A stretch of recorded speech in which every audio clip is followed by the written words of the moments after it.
we're gonna go get back into it. I'm chilling. I'm doing well. East, the boardwalk. Welcome to the boardwalk, where they let the kids roam free. You're so eager to get going already. The clock was ticking. I didn't want to miss a single activity. I'm just gonna bang on everything.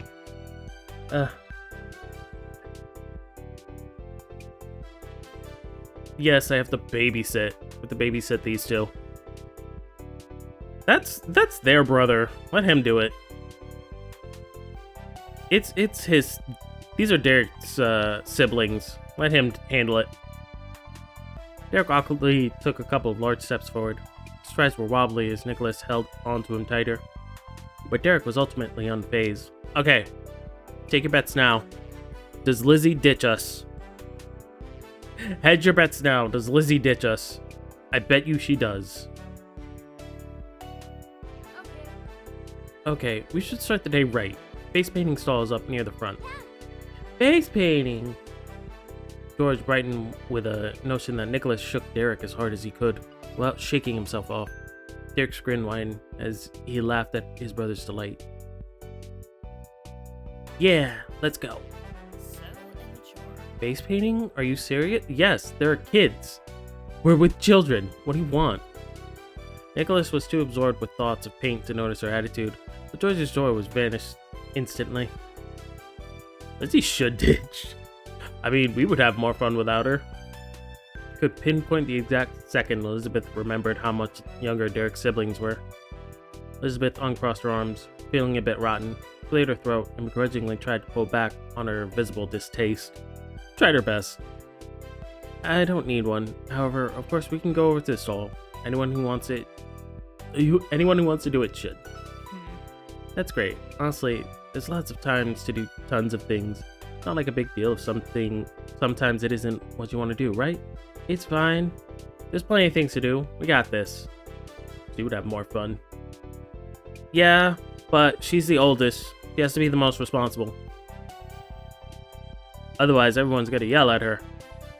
His green stare hardened. He directed the statement at both the youngest and the oldest member of the crew. Elizabeth snorted, displeased that a kid like Derek was acting like he was in charge. I mean, somebody needs to keep Lizzie in line. I'm not calling her Elizabeth. Derek is more mature than Lizzie. He kinda is. Derek wasn't in his respectful guest mode, which is what Elizabeth usually saw of him in the neighborhood. Derek was entirely in the eldest brother role. He kept a stern stare on her for another moment before shifting to you.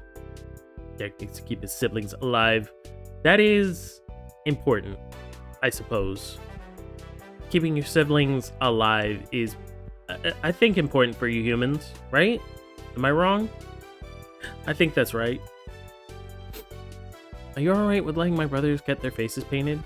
You can too if you wanna. It's actually a lot of fun. To humans it is. Okay, good. I'm learning stuff today. I want to get my face painted too. You know what? Yeah, let's do it. Let's get face painted. For some humans it's important. Yeah, let's do it. Woo! Face painting. Face painting! Threw both fists into the air as you cheered, and all three Suarez brothers streamed. Beamed. Why did I see an S? Not even close. Depends if they annoyed me? Huh. So sometimes you want to keep siblings alive. Got it. Humans are complicated, man. Before anyone moved, Derek carefully removed Nicholas's hand from his pants. Wait. Carefully removed Nicholas's hand from his pants and took a hold of the young boy's hand instead, like his mom had done before. All correct of your mind. My autocorrect is not working right now. The autocorrect in my head is not working. You're the little sister? So, do you not need to keep your siblings alive? Is that not your responsibility, since you're the youngest? Derek cheerfully pointed ahead with his free hand. Let's go. Hey, sisters. For for me, my sister should stay alive, but sometimes just with less hair. Wait, so she should live, but with less hair, is what you're telling me. Are you going to chop off her hair? That's what it sounds like. Go for it. Nothing bad can happen. We were hair pullers. Oh, that explains a lot. Sibling rivalries are real, guys. They're real. Derek led the way for your group. He followed his line of sight to the row of shops and spotted a large, colorful umbrella. As you approach, you notice 2 open chairs under the shade of that umbrella, one for the artist and the other for the person being painted. Next to it was a canvas posted with a collage of photos. The example showed off cheeks dotted with daisies, sparkling gold stars shooting over temples, peace signs, and a whole rainbow of butterflies. Skulls and spiders were options for kids who wanted to get their faces painted and still look tough. I totally want to look tough. That's me. I'm getting a unicorn. The manliest of all the mythical creatures. He peeked at the painting tools and the mirror in the wheel counter. The artist appeared to be a teen just out of high school, or maybe in college. Many of the stalls you passed had younger people running them. The artist eyed your group carefully in return. I mean, it makes sense. They're probably out of school because it's like the middle of the summer. So they need something to do to make money. And then they go back when all the tourists are gone. I'll suggest that to Lizzie. I am totally suggesting it to Lizzie. Unicorn is the manliest. That's right. Hello. Hi. Welcome. His name is Xavier. I'm Xavier. Would you like me to paint your face today? Definitely. Yes, please. Xavier went over and plopped down one of the chairs. Derek nudged George toward the other. You want to go first? Go, do it. George hesitated and chewed at his bottom lip, but he wasn't sure until he realized that no one else moved to take the open seat. He seized the opportunity and sat down. What can I do for you? Okay. I want football right here. Without missing a beat, George pointed to his forehead. Elizabeth puffed quietly at the conversation, but Xavier gave a serious nod. I can do that, no problem. That's it. Lizzie should get her face painted. Be a child. It's okay. You're not an adult yet. Knife throwing 22. Wait, why am I throwing knives? I mean, I would totally throw knives. Didn't see that chat. I didn't see... I don't see things. I don't know. Wait. My eldest sister threw a knife at her other sister once. Oh. Oh. You guys are the friendliest of siblings. The artist lightly brushed George's bangs aside and began to work. Next to you, Derek's brow furrowed intensely as he studied the picture collage of options.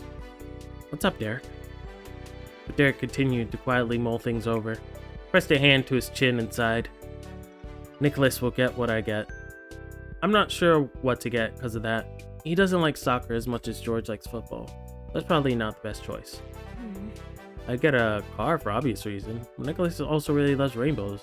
And he does already have cars in his shirt. Let's get the car. Can't lose with that. He's sweet. He loves rainbows. Let him have one. Let him have the rainbows. Get a spider. Nicholas could pretend it's a real one and scare people. That's interesting. No, get rainbows. Chuckling, Derek shook his head at your enthusiasm. Raised his hands in surrender. Alright, I'll get a rainbow. Don't suggest that Leslie throws a knife at you. No! I mean, it's probably fun.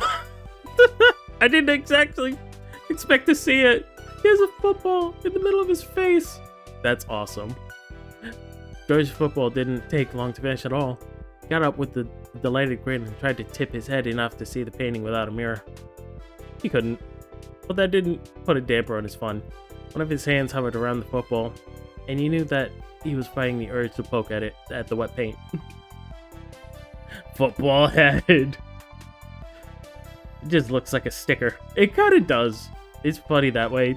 Just exactly where he put it is hilarious. Between the eyebrows. Derek slid into the customer chair next. Nicholas leaned his hands on the edge of his seat, intensely watched the artist get to work. As the painting took shape, a smile on Nicholas's face grew. He gasped loudly in amazement the second he finally figured it out. The artist proudly added the finishing touches, then addressed the youngest Suarez instead. Xavier twirled their paintbrush. Now, what do you think? He's awesome! Just what I like to hear. You're good. Go on then. Thanks. Thank you. Derek took one last glance at himself in the mirror and hopped off the chair, pointing at the open seat with his thumb. Your turn, Nico. Rainbow! Nicholas clambered up to the chair with a pinched brow.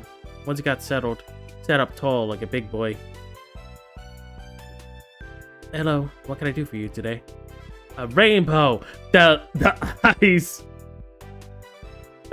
No rainbow? Ranbo!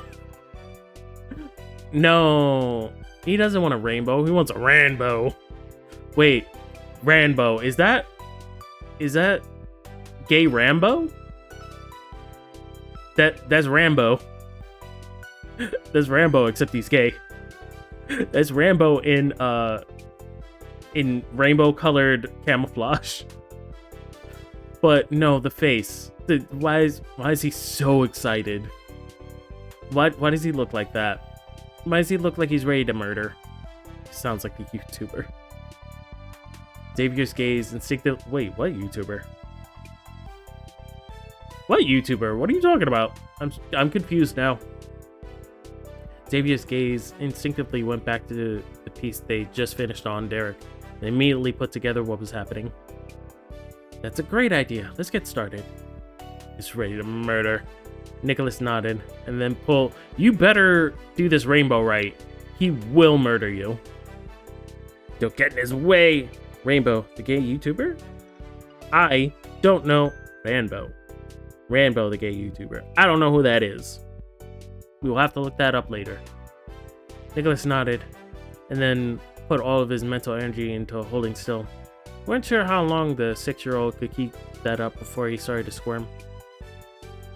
While it was fun to watch Nicholas, you knew that your focus was better spent deciding on what design you were actually getting. You were next, so you gave the canvas another look. You picked out the football, soccer ball, butterfly, shooting star, alien face, spider, skull, smiley face. Cheek whiskers? Aw. We could be a cat? I think that's the right answer. We should be a cat, right?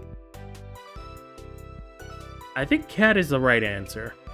Again, Xavier made quick work painting, and Nicholas was soon jumping out of his chair with a brand new rainbow adorning his cheek. Walked over and took his place in the chair. Can I get one too? Of course. The three brothers huddled together off to the side, proudly admiring the showing of each other's face paintings. Elizabeth crossed her arms, spotting you in the chair next.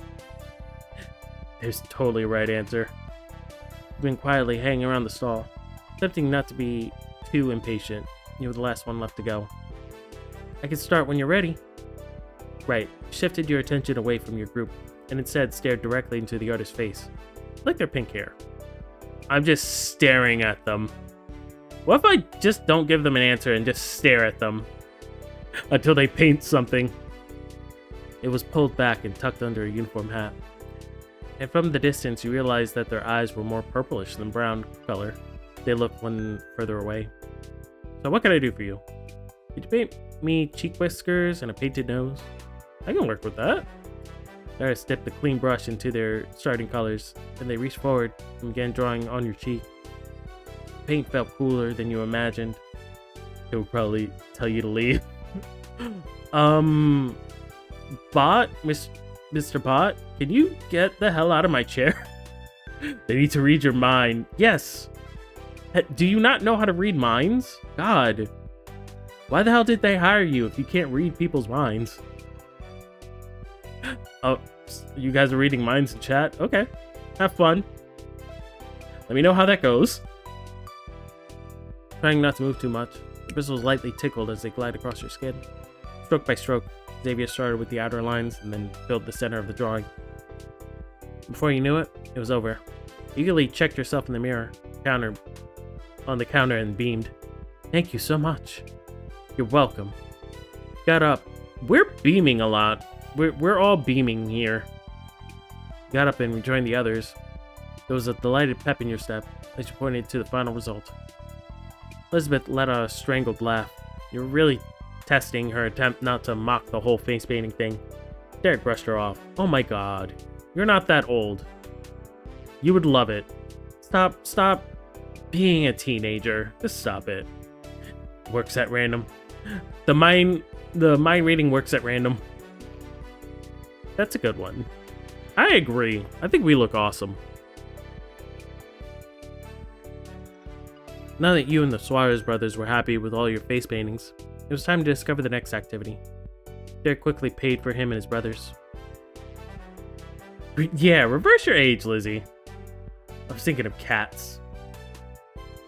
Oh, because my face was a cat. I bet that's why. That's why you were thinking of cats. Are you thinking of the musical Cats? You want me to read your mind? Tacos. Dug out some of your own money too, and then it was time to go. Have a good day. You too, Xavier. The group gave one final round of thank yous to Xavier before moving on from the stall. The flow of the crowd brought you all drifting down the boardwalk. Incorrect. I was thinking of Big Top Burger. Ah, darn it. Very limited number of answers. Well, that doesn't count. You're always thinking of Big Top Burger. That's not fair. Oh, all the adults just came out of nowhere. As you traveled further in, you actually spotted your parents. Suarez boys jumped and waved. And their dad did exactly the same thing across the way. Because of me saying Cats the Musical? Oh, yep. That checks out.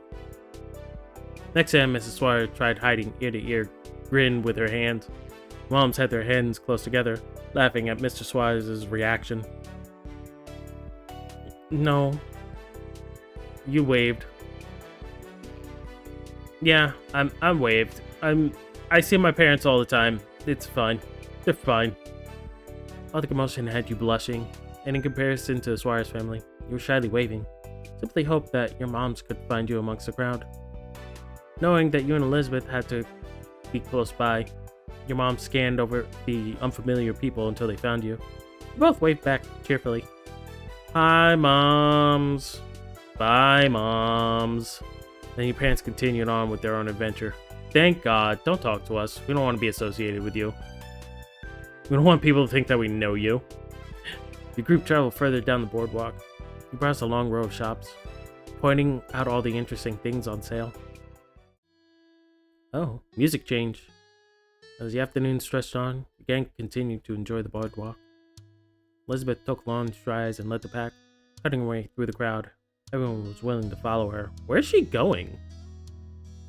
Suarez brothers were giving her some leeway since it was her first time there, and you were used to your older sister's attitude. She was making a beeline to the roller coaster, seeing her big kid ride up the boardwalk. Nothing was going to stand in her way. Okay, yeah, she deserves it. No parents.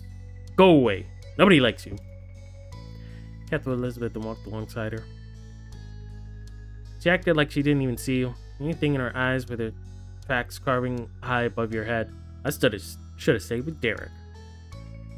Nicholas had stopped holding on to Derek instead of flitting around on his own. I just want to go on the roller coaster. That's so wrong. Maybe the Ferris wheel. I like Ferris wheels. Going up high. Derek continued to keep a sharp eye on him. He occasionally pursed his lips when Nicholas was on the cusp of wandering further away than safely allowed. Frequently craned your head around so you could watch the little boy as well. He eventually started to lag, unable to keep up with Elizabeth's breakneck pace. Nicholas tottered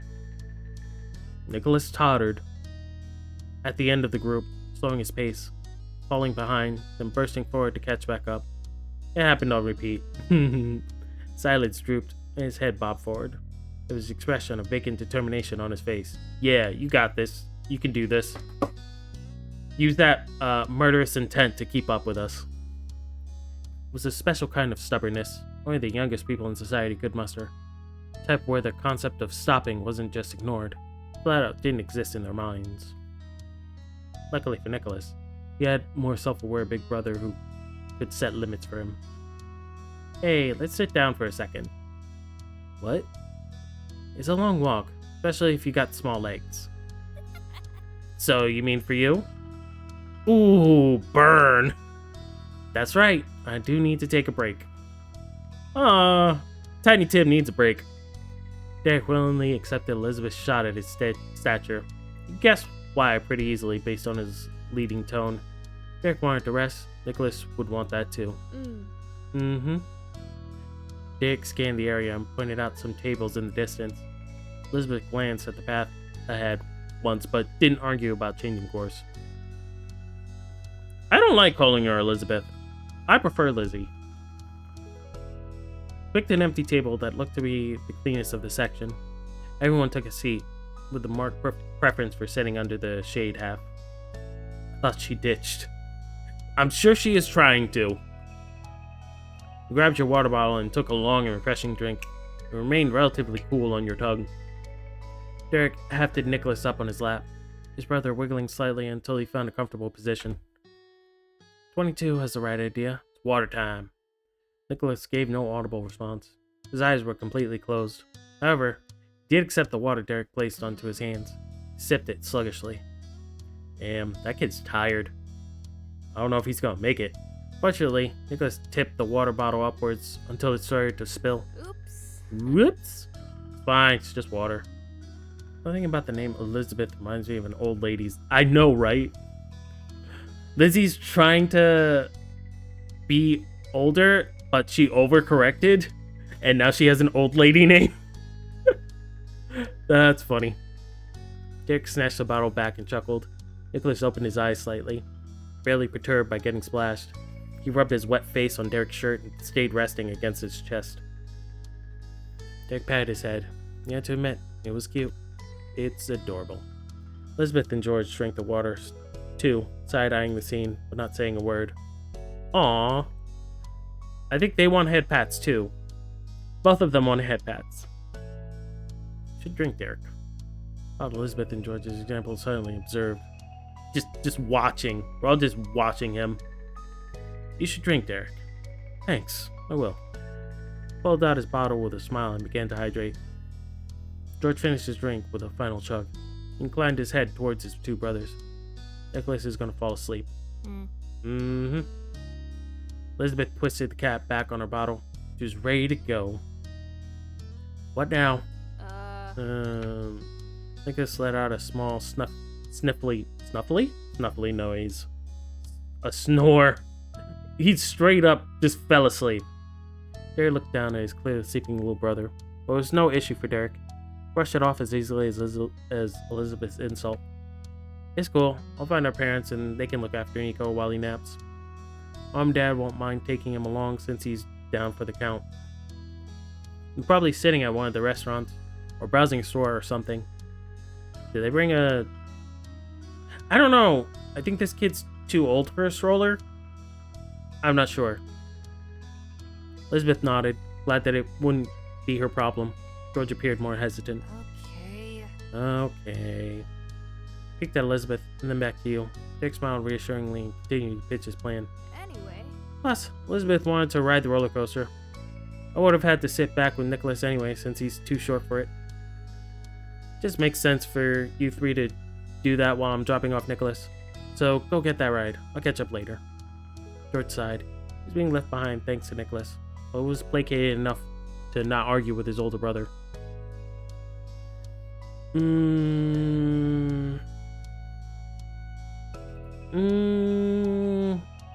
I do kind of want to ride the roller coaster. And this is our first time here. They were excited to show us stuff. I will accept this plan. I will accept the plan because I want to do a roller coaster. Thank you, Derek. I appreciate it. Thank you, Derek. Derek did a double take, trying to figure out if she was serious. Gave him a subtle nod from your interpretation. Elizabeth did mean her thank you. It was just her perpetual lukewarm tone that made it come across as sarcastic. Elizabeth is perpetually stuck in sarcastic mode. Derek's mouth twitched onto a grateful smile at your Elizabeth interpretation services. That'll be $35, sir. That is $35 for my services. Bye. Bye. Bye. He winked at you. Talk to you later. See you soon. Yeah, I'll see you. Maybe. She is a teen. Yes. Her brain is just stuck in that. Then Derek shifted Nicholas around so the kid was firmly dozing in his arms and hopped up from the bench. Nicholas didn't stir at all as you watched Derek shuffle away as speedily as he responsibly could. I'm my words right now. Let me get a drink.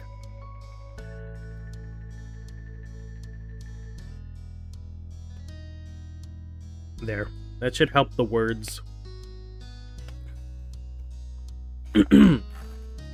Careful not to jostle his brother too much. They both disappeared into the hustle and bustle of the crowd. Nicholas really must be able to sleep anywhere.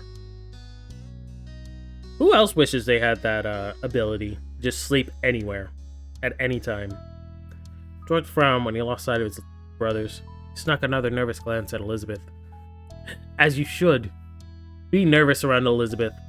She can't be trusted. Sister's arms were folded across her chest and her brows were pinched. While also typical for her, to George it probably appeared like she was incredibly annoyed. Don't worry, this'll be fun. Yeah, this'll be fun. He nodded seriously at your reassurance, perked him up a little. It seemed as though playing Elizabeth smoother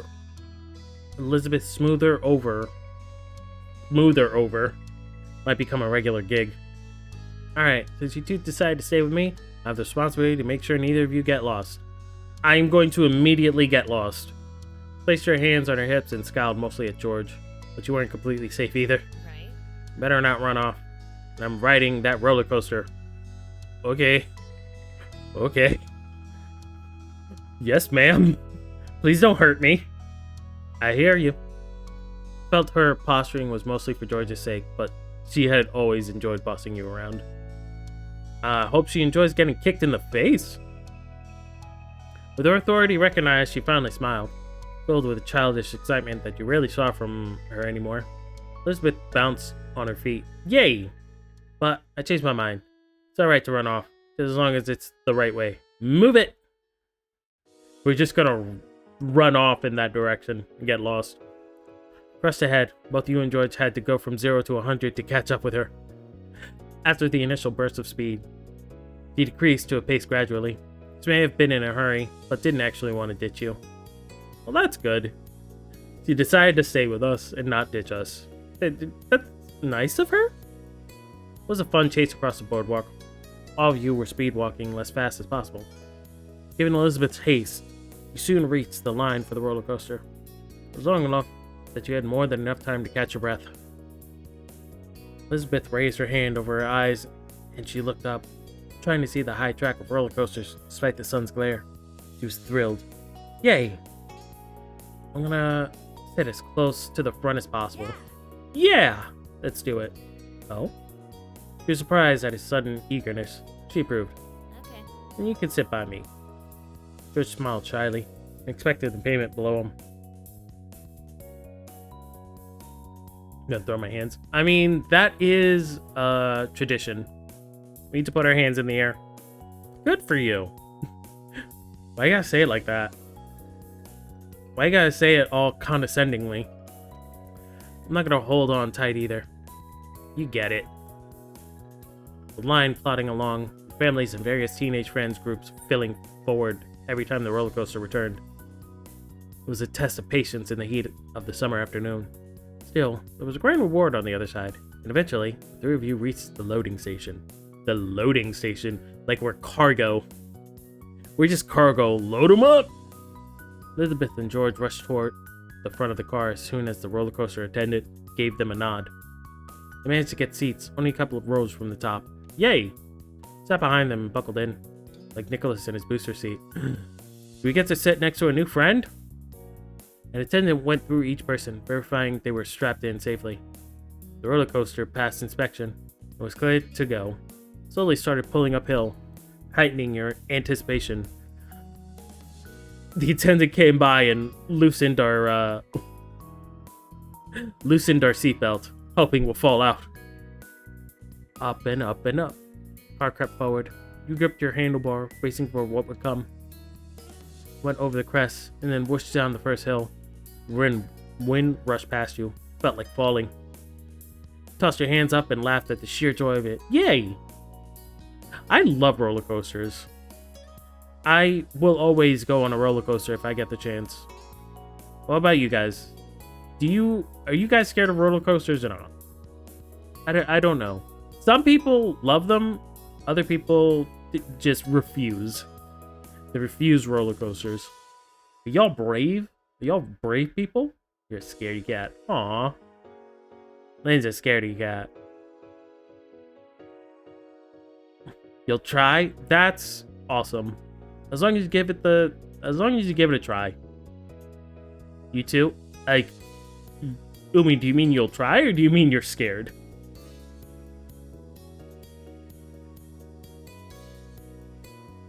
You guys are so scared of roller coasters. People go on them like 1,000 times a day.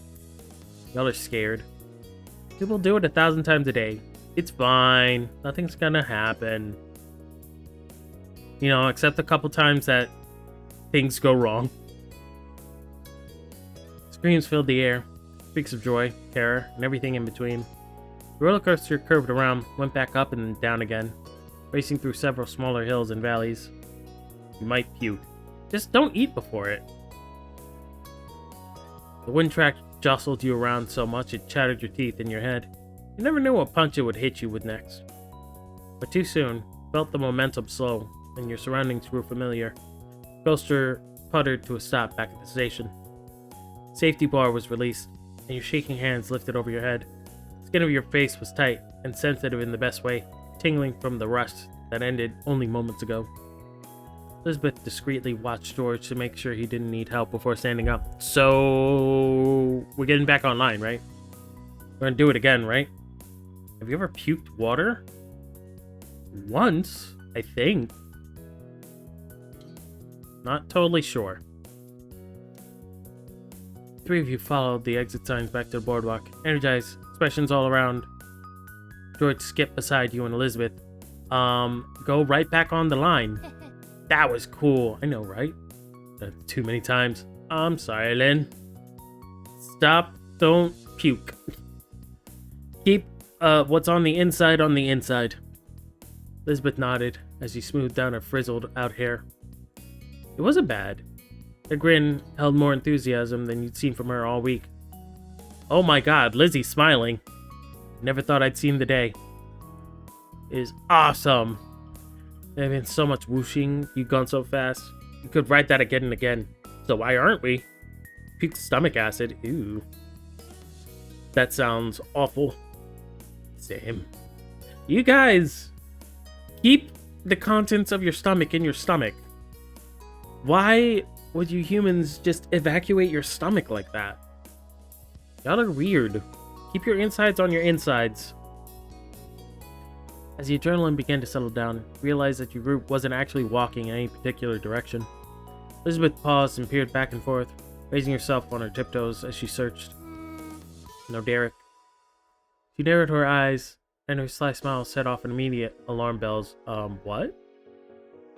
Can't. My body is my greatest enemy. Fight your body. Go beat up your body. Let's go get cotton candy. What? Coolly waved off his surprise. Well, Nicholas was the one who wasn't allowed any more treats, right? Do you see him here? Or even Mr. Responsibility? We can do whatever we want now. And I want cotton candy. Hell yeah! But isn't that unfair? So? It's not unfair if nobody knows about it, right? Life's not fair, kid. Besides, what they don't know won't kill them. George blinked at her in amazement. Flat disregard of the implied rules was enough to blow his mind. You can just not follow the rules? I feel like this is the start of his villain story. After this, he's gonna move on to petty larceny. You wonder how childhood had been for George growing up under Derek's rule, following example rather than, well, Elizabethness. Her Elizabethness. I mean, I have to say, it rubs off on us. We are not always responsible. Can't share everything with his brother. Word, exactly. Go steal stuff. Go, destroy public property. It's fine. Wait, I missed that. Both of you might have been the second children in your families, but you had very different older siblings paving the path ahead of you. George seriously considered her proposal, clearly thinking it through. Quietly, as if not wanting his words to spread beyond this group, he spoke. Can I have some? Yeah, you can. Expression turned devious, pleased at her corrupting ways. Tilted her head towards you. Jeez, so this is the start of our villain story. 22? I won't cotton candy. Better not leave me out of that. Elizabeth shrugged and walked over to a nearby stall. She looked at a huge bag stuffed with 3 clouds of puffy pink cotton candy. Paid for it out of her own pocket money. Aw. Sometimes our big sister is a big sister to us. And that's nice. Kid isn't doing anything illegal. Yeah, not yet. Breaking the rules is just step 1. Next, listen, soon enough he's going to be stealing cars. By like age 9, I'm sure of it. After she paid, she opened up in the bag and dug out the first cotton ball of George. He accepted it, his eyes still wide. He handed you the next chunk. It was light as air on your fingers, a bit sticky. It smelled sweetly vanilla'd. Vanilla'd? Vanilla'd. Elizabeth took the last one for herself, started tearing out bite-sized tough and placing them on her tongue. George happily took a large bite directly from his lump. You began eating yours as well. It was light, fluffy, and dissolved in your mouth. It's delicious. Elizabeth hummed in agreement, continuing to eat her treat. This worked out. Yeah, this was good. We get to corrupt one of the brothers. This is the best time ever. For a time, everyone was content to enjoy the felonious treat in each other's company. Last bite was eventually eaten, and it was time to wipe off pink-stained fingers. Elizabeth wadded up the empty plastic bag and tried to dunk it into a nearby trash can. Plastic immediately unfolded from its ball with a crinkle, and she missed. Good job! It's because you didn't say Kobe before you threw it. Your sister sighed, snatched it off the ground, and placed the snagging bag in the trash can directly. Good job. There were no signs left on the extra activities that Derek hadn't returned to catch Elizabeth in the act. Where was he? Expected the boardwalk for your friend's turned familiar form. Despite how much time has passed, he still wasn't back yet. How are we supposed to find him? He's short. We're not gonna see him in the crowd.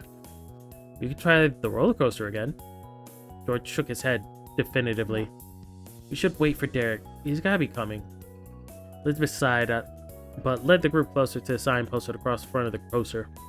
He didn't join the line, but stood just under the massive advertisement to make yourselves easily noticeable. Here. There's no way he's gonna miss us now. With that, settled in to wait for Derek's return. The sky turned golden as the sun began. How long were we waiting? I thought we got there early.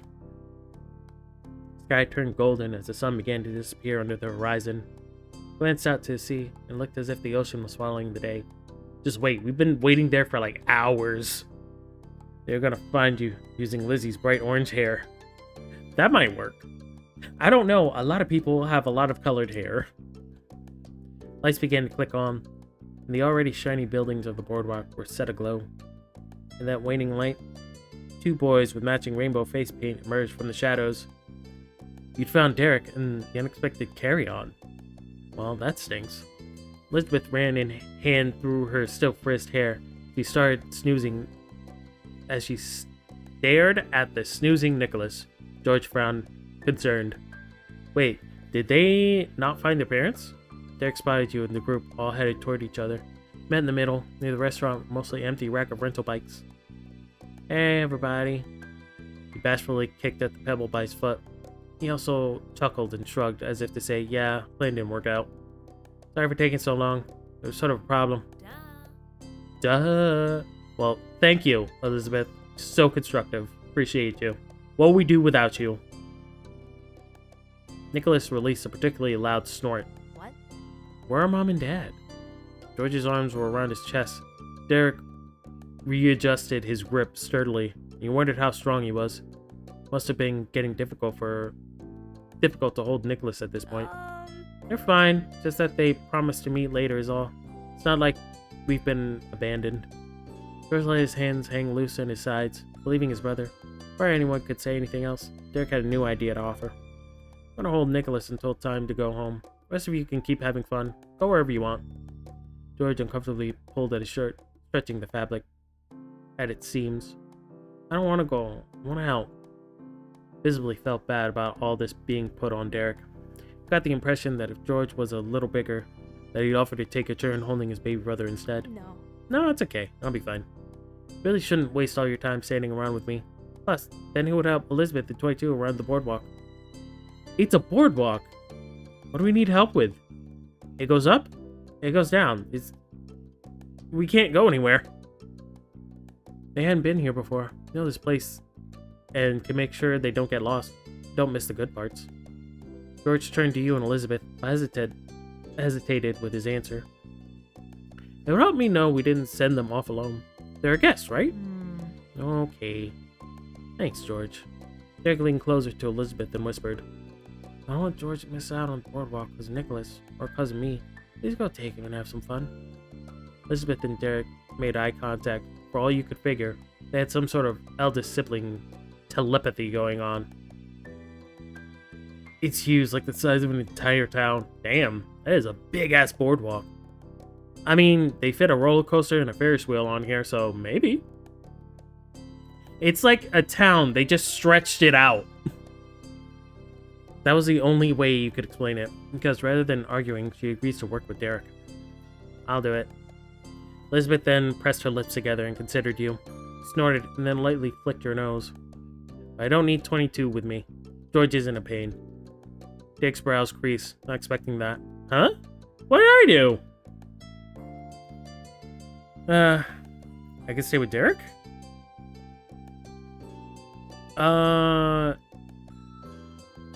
Yeah, we'll take Derek for some fun. Let's go have fun. Good. Like you do something useful. 22. Jake's voice was strangled and hushed. You don't have to. You don't have to do that. Shut up. We're doing it. What about you? Why does it have to be just you? You could have suggested we take turns watching Nicholas. Jake shook his head. He felt your stubbornness spark. It doesn't matter. It's fine. Someone's got to be here for Nicholas. And it's easiest if I do it. That's all. Well, now it's going to be easiest if we do it together. Yeah, George? Sure. Show me something interesting. George gulped, but nodded. His gaze bounced between Elizabeth and your standoff with Derek, and he wisely decided to take his leave. He led Elizabeth away, passing by assorted stalls.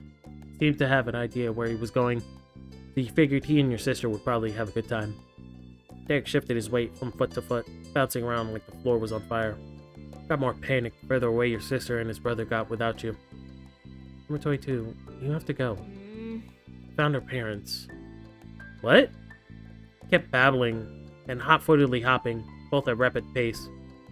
They rented bikes and were having a good time. I just couldn't ask them to take Nico. It's not your fault. It's all because of me, and you shouldn't have to miss out because of that. You have to go have fun. No, I don't. Don't tell me what to do. I'm not having fun unless I want to have fun. You know what? Now I'm going to have the worst time ever because you kept telling me to have fun. You were shocked to hear this revelation. Chose to keep Nicholas? But you shouldn't have been so surprised. Of course he didn't stop his parents from having fun. It was exactly what Derek would do. And that was what Derek was trying to do with you. I'm still staying. When the other two were completely out of sight, Derek stopped his frantic movement, having spent all of his excess nervous energy. Met his gaze and head on, staring at a friend who simply couldn't help himself from being helpful. Face changed into something tense and small. He wondered how many times he did this. Took on all the responsibility so that others didn't have to be bothered. It didn't seem like he was called out on it much. Slowly, he smiled. His grin was tender enough to be genuine. Well then, if we're gonna be here anyways, we don't have to make ourselves miserable. You and me, and well, Nicholas time. Yeah. Alright. Alrighty, let's do it. Let's do the thing. Lifted Nicholas higher and stood tall, ready to take on the world. We have an entire boardwalk. Are you really gonna act like there's nothing we can't do with a sleeping child? Like, we can't go on rides, but still, we have things we can do. Then his knees buckled, and he blushed. Can we sit down somewhere? Yeah, it's probably a good idea. Spending all the time searching high and low while carrying around his brother the whole time, Derek needed a break. Both dragged yourselves over a nearby bench. It was thankfully empty and away from the crowd. Lucky us. Derek took a heavy seat and exhaled deeply. He kept Nicholas clutched close to his chest. It was a familiar motion, one that Derek must have done hundreds of times before. I get why Nicholas is so attached to you. Maybe you shouldn't take on everything yourself. Yeah, maybe you shouldn't. Dude, you need to have some fun, man. By that, I mean, you can ask for help with Nicholas. Maybe. Oh, maybe? He appeared surprised at your observation and unsure how to respond. Sank in on himself, curling around Nicholas as he stared at the boards in front of him. He mumbled, "Tough enough. You had to hold your breath to hear." I don't think that's such a bad thing. I wasn't sure what to make of that. He wasn't lying, but looked too sad for it to be the full truth. I don't know. He doesn't like giving people his responsibilities, I guess? I don't know. He didn't say any more about it. After you both had settled, Derek carefully reached into his pocket.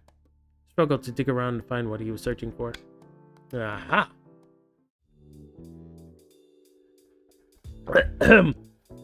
Excuse me. Choking on coffee. He pulled out his special snack baggie in triumph. It was so completely full, untouched from this morning. Nice! Derek tried to pick out some morsels from the bag, but it was even harder to keep Nicholas from flopping over. Let me help. Derek flushed at your offer and became self-conscious over the fact that you noticed his difficulty. Thanks. At his embarrassment, he passed the snacks to you, took the bag, and he steadied his hold on Nicholas. Why wouldn't we just take the child? Why wouldn't we just hold the child for a little bit? He's dead-ass asleep. Oh, I just eat the granola chunks. You can leave the other stuff in there. Is that your favorite? Yeah, but no. You squinted at him in confusion. He laughed cheekily, having expected your reaction. It's my favorite snack in the bag, but that's not the reason I want it. The other stuff isn't for me. There's handfuls of cereal Nicholas secretly likes. That's why he can have something that's not just candies and cookies. Brought the walnuts for George in case we were out too long and he got hungry, and he dropped his gaze from you shyly. Honestly, Peanuts are for you, you know? Because maybe you get hungry too. That's sweet of you, but we're like the same age. I might be older than you. I can totally pick out my own snacks. That's 4 handfuls. Let's take ahead. So nice of you. Shouldn't use your snack bag for other people. And what if you needed more for yourself? I don't know. No. Everyone has their own snack bag. Shouldn't be using it for other people. You need it too. What if he got hungry? Derek prepared for everyone but himself. If he really thought that everyone else wouldn't have enough, maybe his parents should have let him bring along bigger bags. no worries. It's nothing. Tried to reassure you to brush off your concern. To him, it wasn't a big deal. Do you want any peanuts? You can take it. You should eat it. It's your special snack bag. Yeah. Okay. You eat, man. Eat, dude. You need food. You've been carrying around a child for like an hour. Literally till sunset. Alright, you can hand it over. Chuckled, and you fished out some granola and peanuts. Derek held out his hand and carefully dropped the snack into his palm. Thanks. Popped one of the tiny oat clusters into his mouth and started chewing. Decided to pull out your own snacks. Exactly, I have my own snacks. Found your baggie and unzipped it. Started snacking along with Derek. Every so often, you'd pluck out some more granola from Derek's bag and pass it over between bites. Both of you leisurely enjoyed the time. Beds were comfortable, food delicious, and the sensory was busy enough. Scenery. The sensory was busy. They had a very busy sense. The scenery was busy enough that was always something to watch. The munching and high-pitched snoring served as the only sounds between you for a while. Past Derek, the last cluster of granola. He didn't really try to get it out of the bag around all the cereal and walnut chunks. He accepted it with great enthusiasm and took his final bites. Swallowed, satisfied. He absentmindedly patted Nicholas's head as he peered up and down the streets. Something caught his eye, and he lit up. You know, I was so focused before I kind of forgot where we were. This is still the boardwalk. Word. How did you forget we were here? He was as excited as he had been toward the beginning of the day. Do you have an idea? You have somewhere for us to go? Let's go. Want to walk around? There's a lot of interesting stuff here, even if we're only looking. Yeah, it sounds nice. I actually like going window shopping. It's fun. Derek gave you a thumbs up and then hummed at Nicholas. Can you help me move him to my back? That'll be easier for a long haul. Stood up to help. It took both of you fumbling around, but with effort, you were able to get the little boy comfortably on Derek's back. Then you left the bench behind to explore the bustling waterfront park. While consciously deciding to, gravitated to the edge of the path closest to the sea. Studied the beautiful ocean, breath almost taken away by how the water sparkled under the last flickers of sunlight. The evening remained pleasantly warm, despite the encroaching darkness. Skin felt that under your face paint. I forgot we had face paint on. I forgot we were doing all of this while looking like a cat. Paint had started to crack after its long exposure to the elements. Is it normal for Nicholas to fall asleep like this? Kind of. Sometimes something is so exciting that Nicholas bounces off the walls just imagining it. By the time he actually gets there, he's already burnt himself out. Oh, kids. It's like literally thinking about the thing takes up more energy than the actual thing. Pretty sure Nico didn't sleep at all last night because he knew today was going to be boardwalk day. That's cute. Oh, that sucks. He sucks that he's missing this. I know. Or be upset that he slept through the day when he wakes up? Curious. Promise he'll be alright. Nico isn't great at imagining what he might have done if things went different. He lives in the moment. Good for him. More people should live like Nico. So as long as he wakes up on his own, he won't be a grouchy monster. Just so you know, I got cotton candy. No, I'm not telling him that. Mr. Responsibility. Your parents should give you a raise. Yes, you deserve a raise. Hope Nicholas is at... I don't care about George and Elizabeth. They're doing their own thing. Elizabeth turning George to a life of crime. I approve. They should give you a raise. Yeah. I don't think it works like that. Oh, it would be cool if they did. Walking down the boardwalk was peaceful. Conversation was easy with the occasional giggle. Other groups of people passed by. Couples, young friend groups, and families with children all bustled about. Caught slivers of conversation ranging from the mundane to philosophical. Derek glanced at the faces around him and grinned to himself. Kind of feels like we're parents at this is our kid. No, it doesn't.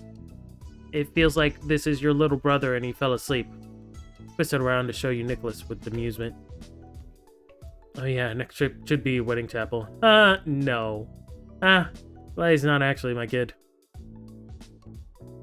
No. No, it would not be nice if that was true. I'm glad he's not actually my kid. I don't know. Yeah. Yeah, totally, you fucking little weirdo. Derek's eyes widened at your shyness. It was contagious. He let out a nervous chuckle. You know, at least it would if we were like old. Weird options. I agree. All of them. Weird options. I'm neither excited nor disappointed by that. It was just an observation. Couldn't help but snort over his awkward reversal, brightened at your levity. As he led you down the boardwalk, you noticed a new skip in his step. Hey, I have an idea. Let's ride the Ferris wheel. Officially given up on laying out parents, and even Nico can do that. Sweet! That'd be perfect. Let's do it. Derek let out a whoop and turned around like it was a little happy dance. He laughed. charmed by his enthusiasm. You're gonna wake Nicholas if you keep that up. Even if I did, we'd drag him to the wheels anyway. That'd rock him back to sleep. He smirked. Derek had an answer for everything. He pays attention. Let kids have fun, not think about lame adult things. Exactly. Both eagerly made your way through the crowd, get in line for the one ride that was an option for you. Derek cautiously weaved past people, making sure no one accidentally bumped into Nicholas on the way. The line was short. It didn't take long for you to start boarding the ride. Piled onto the cabin, and Derek placed Nicholas in the corner of the metal bench. He sat next to him. Nicholas snuffled? Like Snuffleupagus. Nicholas Snuffleupagus when he was jostled, but didn't wake. Derek wrapped his arm around him to secure him from falling forward. Nicholas unconsciously leaned his head over to rest on him. Rested on the bench across from them, eye to eye with Derek. It felt sturdy under you. Derek grinned when he tapped his toes together and waited for the ride to start. And it did. The carriage car rocked forward. Slowly, you ascended unto the sky. You could see the entire expanse of the boardwalk from the cabin. It was an amazing sight. From this height, stalls and decorations looked like a magical land of toys. Glanced at Derek, curious if he was enjoying the view too. The sun had continued to sink and the Ferris wheel rose, and the light that reached inside the cabin through the little window was low. Sharp edge. What time is it? I feel like we got here, like, early, and we did, like, one thing. We did one thing. No, wait, we did two things. We did face painting, and then the roller coaster. And now it's, like, getting ready to be dark. Been very slow. We've all been very slow. We've been running around, but very slow. No, this boardwalk is just fucking huge. This boardwalk is just, like, so, like, 20 miles long. Sharp edge shadows cut across Derek's body. Stopped shuffling his feet and switched to tapping a finger against the top of his knee in a jittery, uneven beat. Where Nicholas still sound asleep, felt like you were alone with Derek. In a small space high in the air, with no one else anywhere around, you made one more attempt to get Derek to be open with you. If he wouldn't do it now, then when would he? Hey, still want to talk about what's been happening. You began to list your points of concern. Do I? Do I want to talk about it? I don't think I do. The whole thing sounded even more unreasonable when said in a single sentence.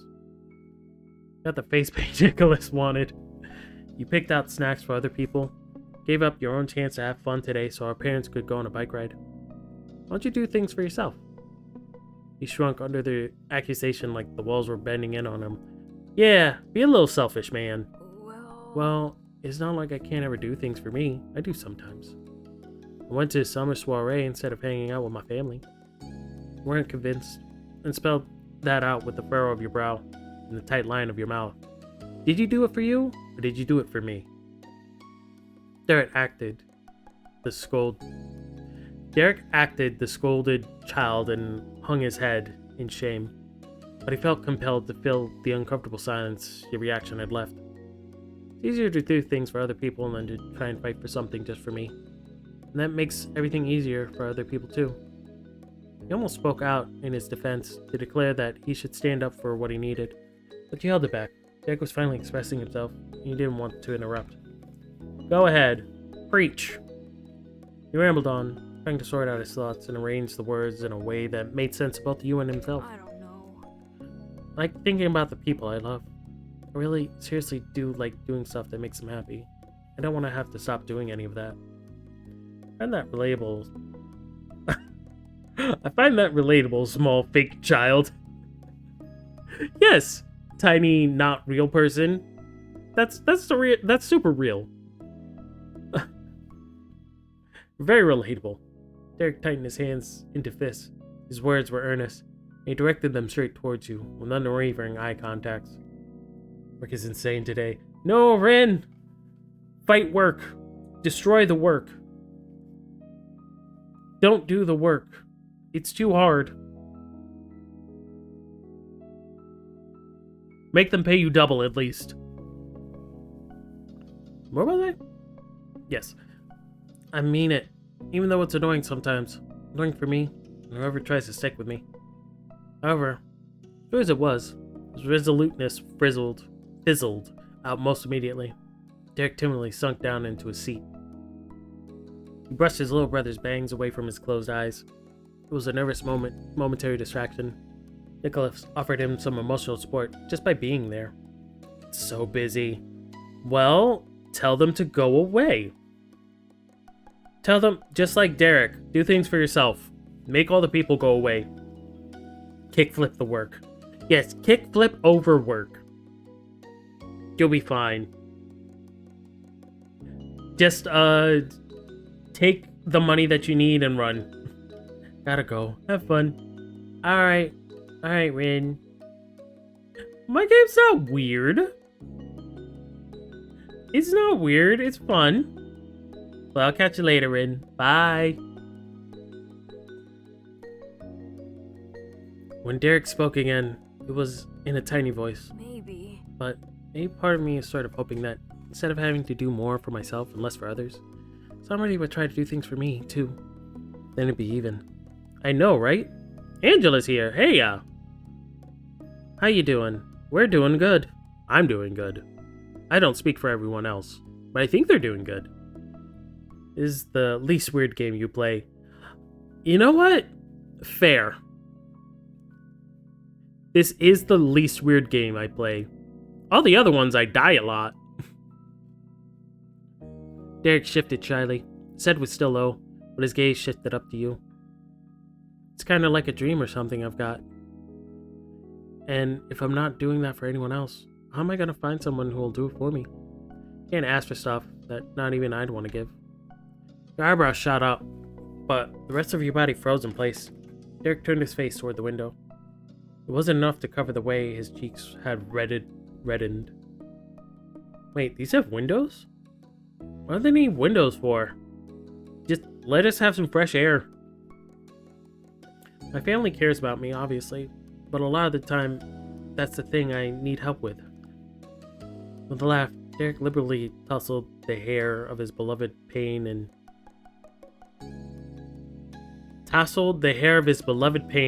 in his side, who laid there, the youngest brother remaining blissfully unaware of the trouble he caused.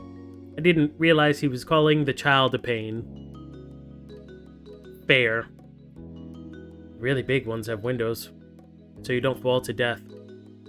That is half the fun of a Ferris wheel. Just the feeling that you could just jump off. The humor in his tone left Derek as quickly as it had appeared.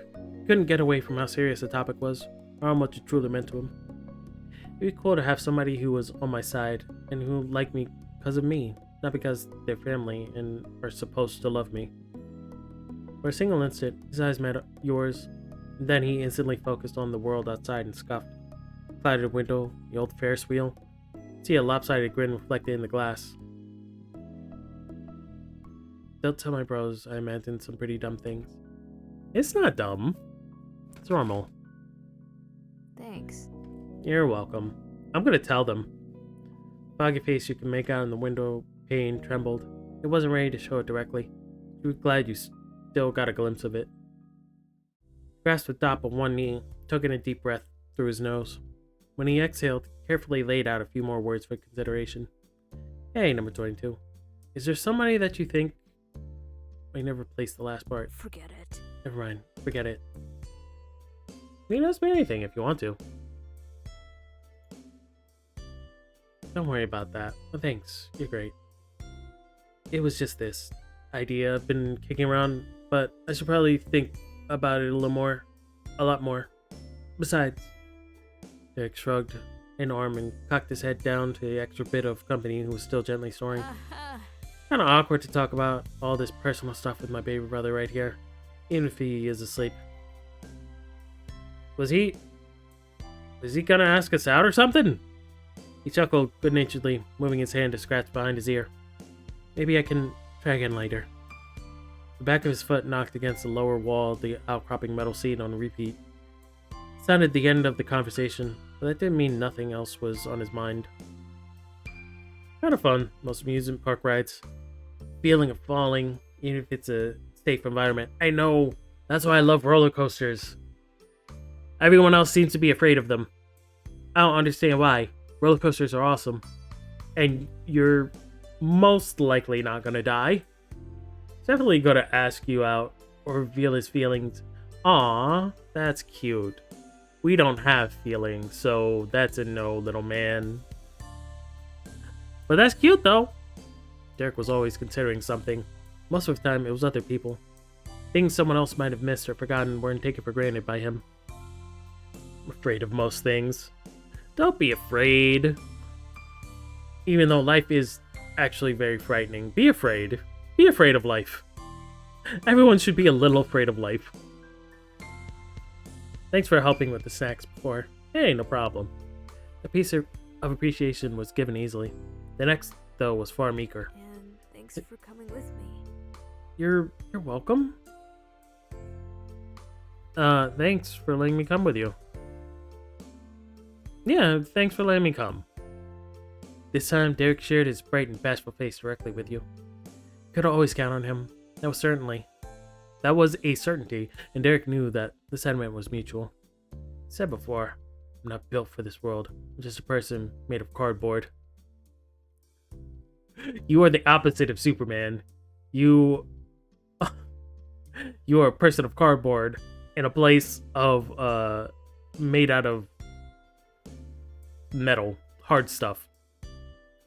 Yeah, you know what I mean. Afraid of life, but not of living.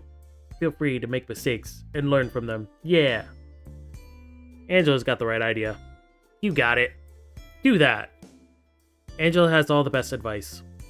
Tell us more, life guru. You would look out for him, whether he did it for himself or not. Whether he asked you or not, and whether he wanted you to or not. I was just as sure. Not much more was said before the ride came to a steadily inevitable end. You disembarked from the cabin with Nicholas securely in Derek's arms. Strolled from the exit to the nearest stall to ask for an employee what time it was. 8 p.m. was quickly approaching. Damn! What time did we get here? I really want to know what time we got here, because it's late. We're gonna go to the meetup place. Can you help me get Nico on my back again? Yeah, let me take a turn with the kid. I'll ask. I'll be nice. No, just give me the kid. Just give me the freaking kid. Instinctively, Derek pulled back.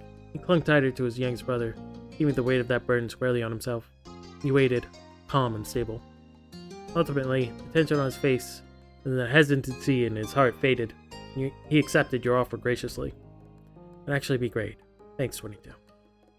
Derek shifted his grip on Nicholas before he propped the small boy over your shoulders. Tucked your elbows around Nico's knees and hunched over so he wouldn't slip off.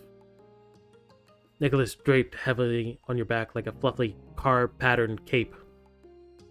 A car-patterned cape. We used the child as a cape. He really wasn't that heavy, but you could easily imagine how carrying that extra load could get tiresome after a while. Derek definitely needed a break. Perfect, especially because he is much smaller. That must be more of a weight for him. Together, you wandered across the path. People surrounding you were full of enthusiasm, bustling from the ride to ride and store to store, but a quiet pace settled between you and Derek. Your day at the boardwalk was already coming to an end. The sky had gone completely dark by the time you reached the meeting spot, but the world around you was still awash with light. This is nice. I like the boardwalk at night. It looks cool. How tall am I? I believe I am average? I'm just average. Because we always comment on how tall, I forgot his name. How did I forget his name? Our friend. Our other friend. Cove. How did I forget his name? We always comment on how tall Cove is. How short Derek is. So I think we're like average. We're between their heights. Street lamps bore down on you while spotlights shot upward to illuminate the biggest rides. You and Derek huddled at the side of the path. I wanted to stay out of the way of other visitors who were trickling off through the parking lot, and the ones who were rushing the opposite way for last-minute excursion on the boardwalk. You hoped the strangers enjoyed themselves, but for you and Derek, plus the sleeping Nicholas, there's nowhere to go. At least, not until you caught sight of your current missing family members. Cove taller than Lizzie? Maybe? Probably. I figured. We beat them. I'm not surprised. You used the break as an opportunity to readjust Nicholas. Started to slide a bit during the trip over. Since there were only 2 awake members of your group, both wordlessly kept your eyes peeled. Every figure approaching in the distance was scrutinized, then disregarded as just another stranger. No, too many strangers. Make them go away. Make all the strangers disappear. The process repeated for a few minutes, but eventually, 2 shadowed forms coming down the path, steeped under a light. You immediately recognized them. George, Elizabeth! Dick jumped and waved his hands over his head. He was entirely free to draw attention to himself. That way, thanks to you taking over piggybacking Nicholas. Even the other end of the boardwalk, you could tell Elizabeth was smirking. What is on her head?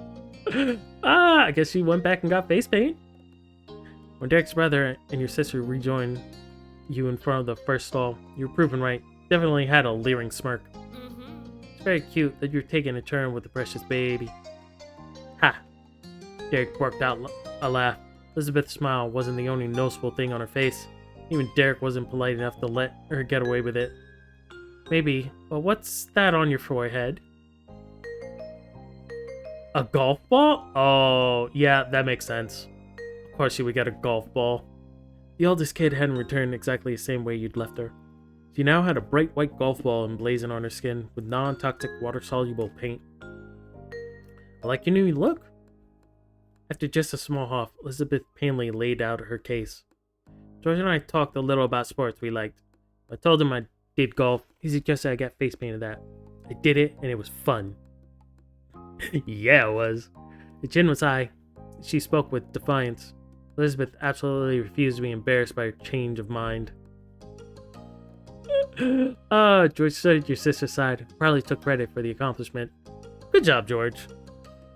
George, MVP. Made Elizabeth get face paint. She didn't want to do it before, because she was just being an Liza brat. Nice one. I like this kid. Huh? Nice try. Better than being a Borgie. Huh? George and Elizabeth chuckled at the quips. Apparently, they had unique nicknames for one another now. It left Derek nearly speechless. I'm glad to see they're getting along. Wow.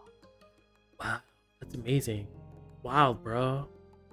Clearly, you and Derek weren't the only ones who went through a bonding experience this evening. Glad you had fun. What else did you think would happen? You had a lot of unfortunate scenarios you could have imagined. Someone beat you to the punch when it came to saying it out loud.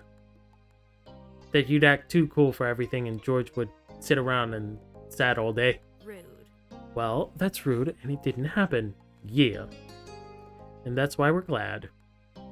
Good job. You didn't ruin it for everyone. Good job, Elizabeth. Proud of you. Lighthearted laughter drifted around the group, whether you were divided up or all together. Suarez and the model kids enjoyed each other's company. Sister then exhaled calmly, followed it with a sage nod. I'll take Nicholas now. Oh? Whether Derek was going to agree or disagree with the offer, you didn't know, but Elizabeth didn't give him the chance. Someone suggested what he thought she was. You've got like 10 or 15 minutes left. 2 of you should use it. What? You want us to leave him with you? Uh-huh. That's what she said. Derek took a hesitant step back and turned his face away. Expression tense the same way it had when first realized Nico was going to be asleep for the rest of the trip. Nicholas is going to be mad if I'm not there. The resistance was a weak mumble, and his middle brother spoke with much more boldness. How long has this kid been asleep? This kid has been asleep for hours. I'm sure in like the middle of the day, kids take a nap for like maybe an hour. Jeez, this kid can really sleep. He's been asleep the entire day. He missed everything. Nicholas isn't gonna know. And when he doesn't know, it won't kill him. George. Derek was at a loss where that had come from. He had missed Elizabeth's little life lesson from earlier. Derek? Let's go for it.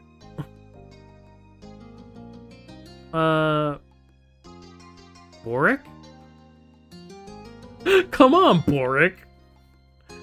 I don't think that nickname works as well for me as it does for George. Boric? Come on, Boric. It's besides the point. That kid did not sleep for the past few days. He was so excited. He's been up all week. Aren't kids so precious? Just that dead weight on your back all day? Hurry up. See? Even your darling number 22 wants you to stop being such a goody two-shoes for a single second. Well, have fun, for Pete's sake. Think the kid passed out soon after Derek handed them to you? That kid has been passed out. Angela, you weren't here.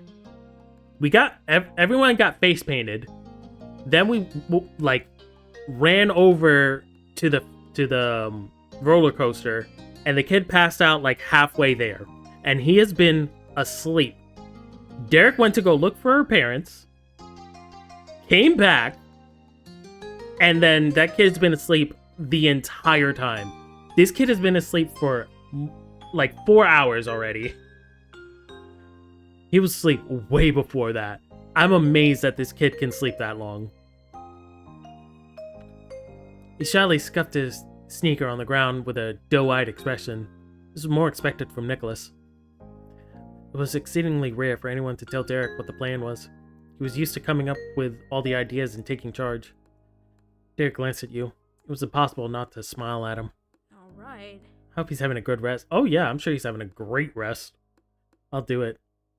I don't know. If I went to sleep and then woke up and the entire day was gone and we're at the boardwalk and I got to do nothing, I'd be upset. But hey, that's this kid. I'm sure he's doing great. He's probably gonna wake up hungry. Alright, I'll do it. Me too. Finally. There was a quick passing of the buck as Elizabeth took Nicholas into her hands. She carefully positioned his head against her shoulder, cradled his legs under her forearms. Derek found the hold satisfactory and entrusted his youngest brother to her the same way he'd let her borrow the responsibility of watching out for George. No more time was wasted. Shot off down the boardwalk one more time. The flow of traffic had shifted even more from when you'd start waiting, with everybody except for you moving toward the exit.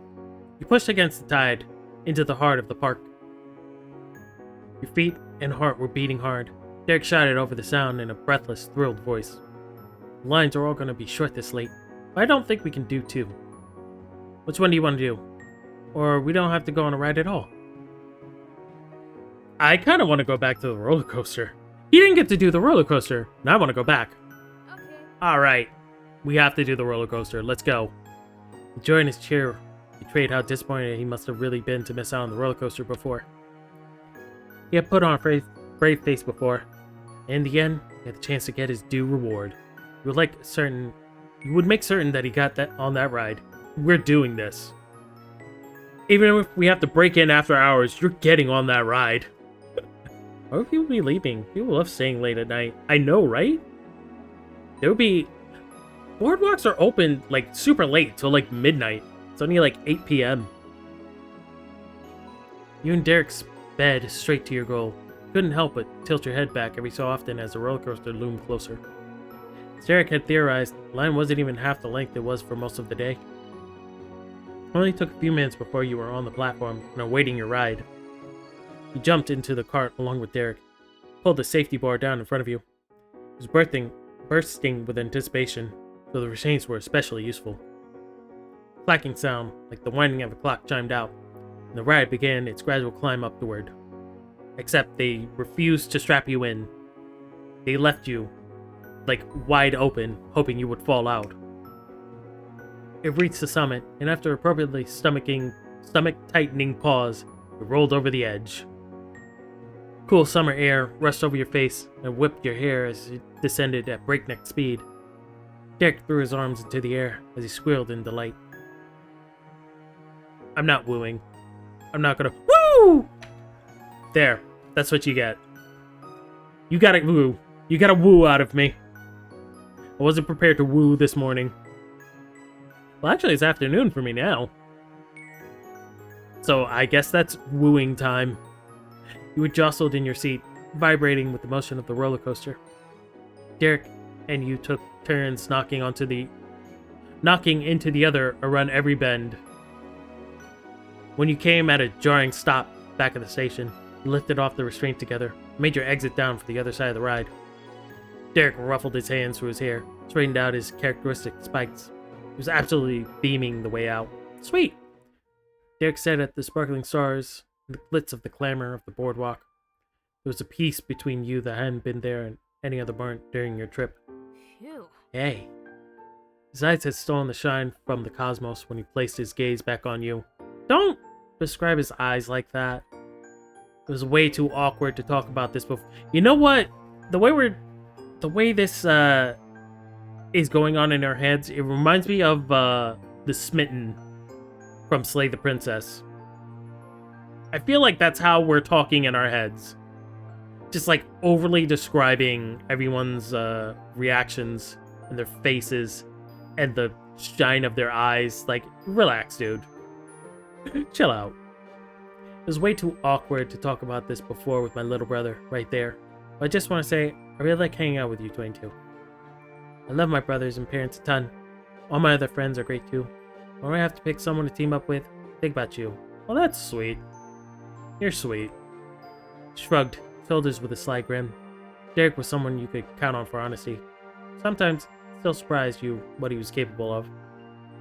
Have to head out, back to work. Oh, you have to work today? Don't do it. Leave work. Just, like, take your money, take what you're owed for the day, and just leave. Just peace out. Be like, no, I've worked enough. Alright, Angela. Have fun.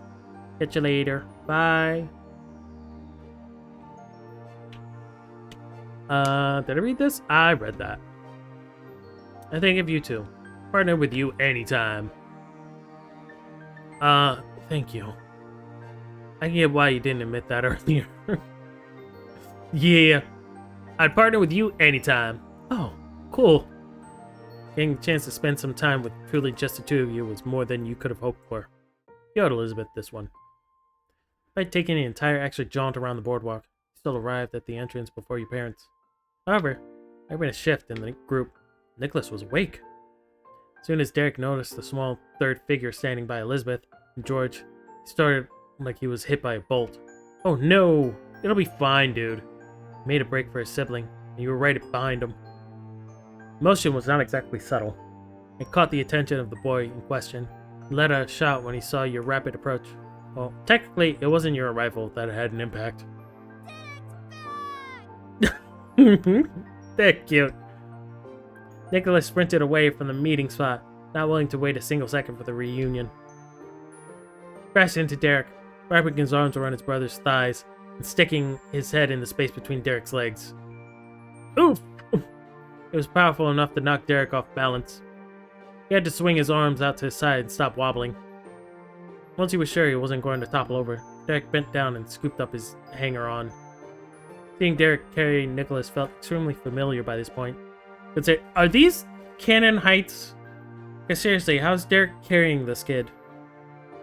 They're like almost the same height.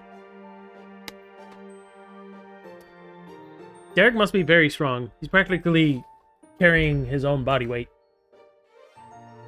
Seeing Derek carrying Nicholas felt extremely familiar by this point, considering that had been the case for the entire afternoon. Derek wasn't sick of it yet. He could handle it for a little longer. Derek nudged his head toward the other two members of your party, encouraging you to come. Together, you and Derek walked the rest of the way to the boardwalk entrance, while Nicholas clung to Derek the whole way. George waved you over. Welcome back. Welcome back. Hey. The moment you were in whispering distance, you were greeted by a hushed message from your own big sibling. Good job. She put a finger on her cheek and smirked. Yee, we did it. Thanks, Lizzie. Sometimes you're not a butt, and I appreciate that. Derek slowly kneeled to let Nicholas get down. The little boy stood on his own 2 feet, but his 2 hands didn't detach. They only grasped the hem of Derek's jersey instead. While brushing his brother's messy hair, Derek glanced up at Nico's temporary babysitters, stared at them questioningly. What happened? Was the obvious spoken question. He's only been up for a few minutes. Yeah. And he was really grumpy at first because you weren't there. But we got him talking about the dream adventure he had when he was sleeping to keep him busy, and that worked. It was really funny. Nico had a good time too. George beamed with pride at success, and you noticed how much closer he stood to Elizabeth. His sister accepted his company just as welcomingly. They were their own partners in crime for the day. Damn, I am getting replaced. Fine. George is your brother now. I'm gonna go be Derek's brother. How about that? How do you feel about that? Right. Basically positive that after about 5 seconds, he stopped telling us his actual dreams and was making it all up. But it was cute. Derek blinked at the two, as if he had witnessed a miracle. Kind of was, in a small way. He was able to pass the mantle of responsibility, and everything turned out fine. Everything's good, stop worrying so much. However, Elizabeth and George wouldn't be replacing Derek anytime soon, or likely ever. He stole your sister. No, don't steal my annoying sister. Please don't. But I love her so much. Why are y'all still here? Nicholas may have behaved for a bit, but now that his biggest brother was here, the young lad wanted to be taken care of. His gaze dropped to the ground as he pulled at the end of Derek's shirt. Derek, my tummy hurts. I want an ice cream. No ice cream, Nico. It's not gonna help your stomach. But you can have some of my snacks. Save you part of it. Derek's tone really stole the idea, full of appeal from the fact that it was his snack. Could hype up a product better than any of his employees running games on the boardwalk. Nicholas brightened immediately, clasped his own collar, and leaned in his head all the way back to look up at his brother's face from where he stood against Derek's legs. He wasn't kept waiting long. Derek pulled the baggie out of his pocket, sifted through the mix of walnuts and cereal, to pick out the treat especially chosen for Nico. Once he collected a small handful, he passed it over to Nicholas, carefully dropping the round cereal puffs one by one.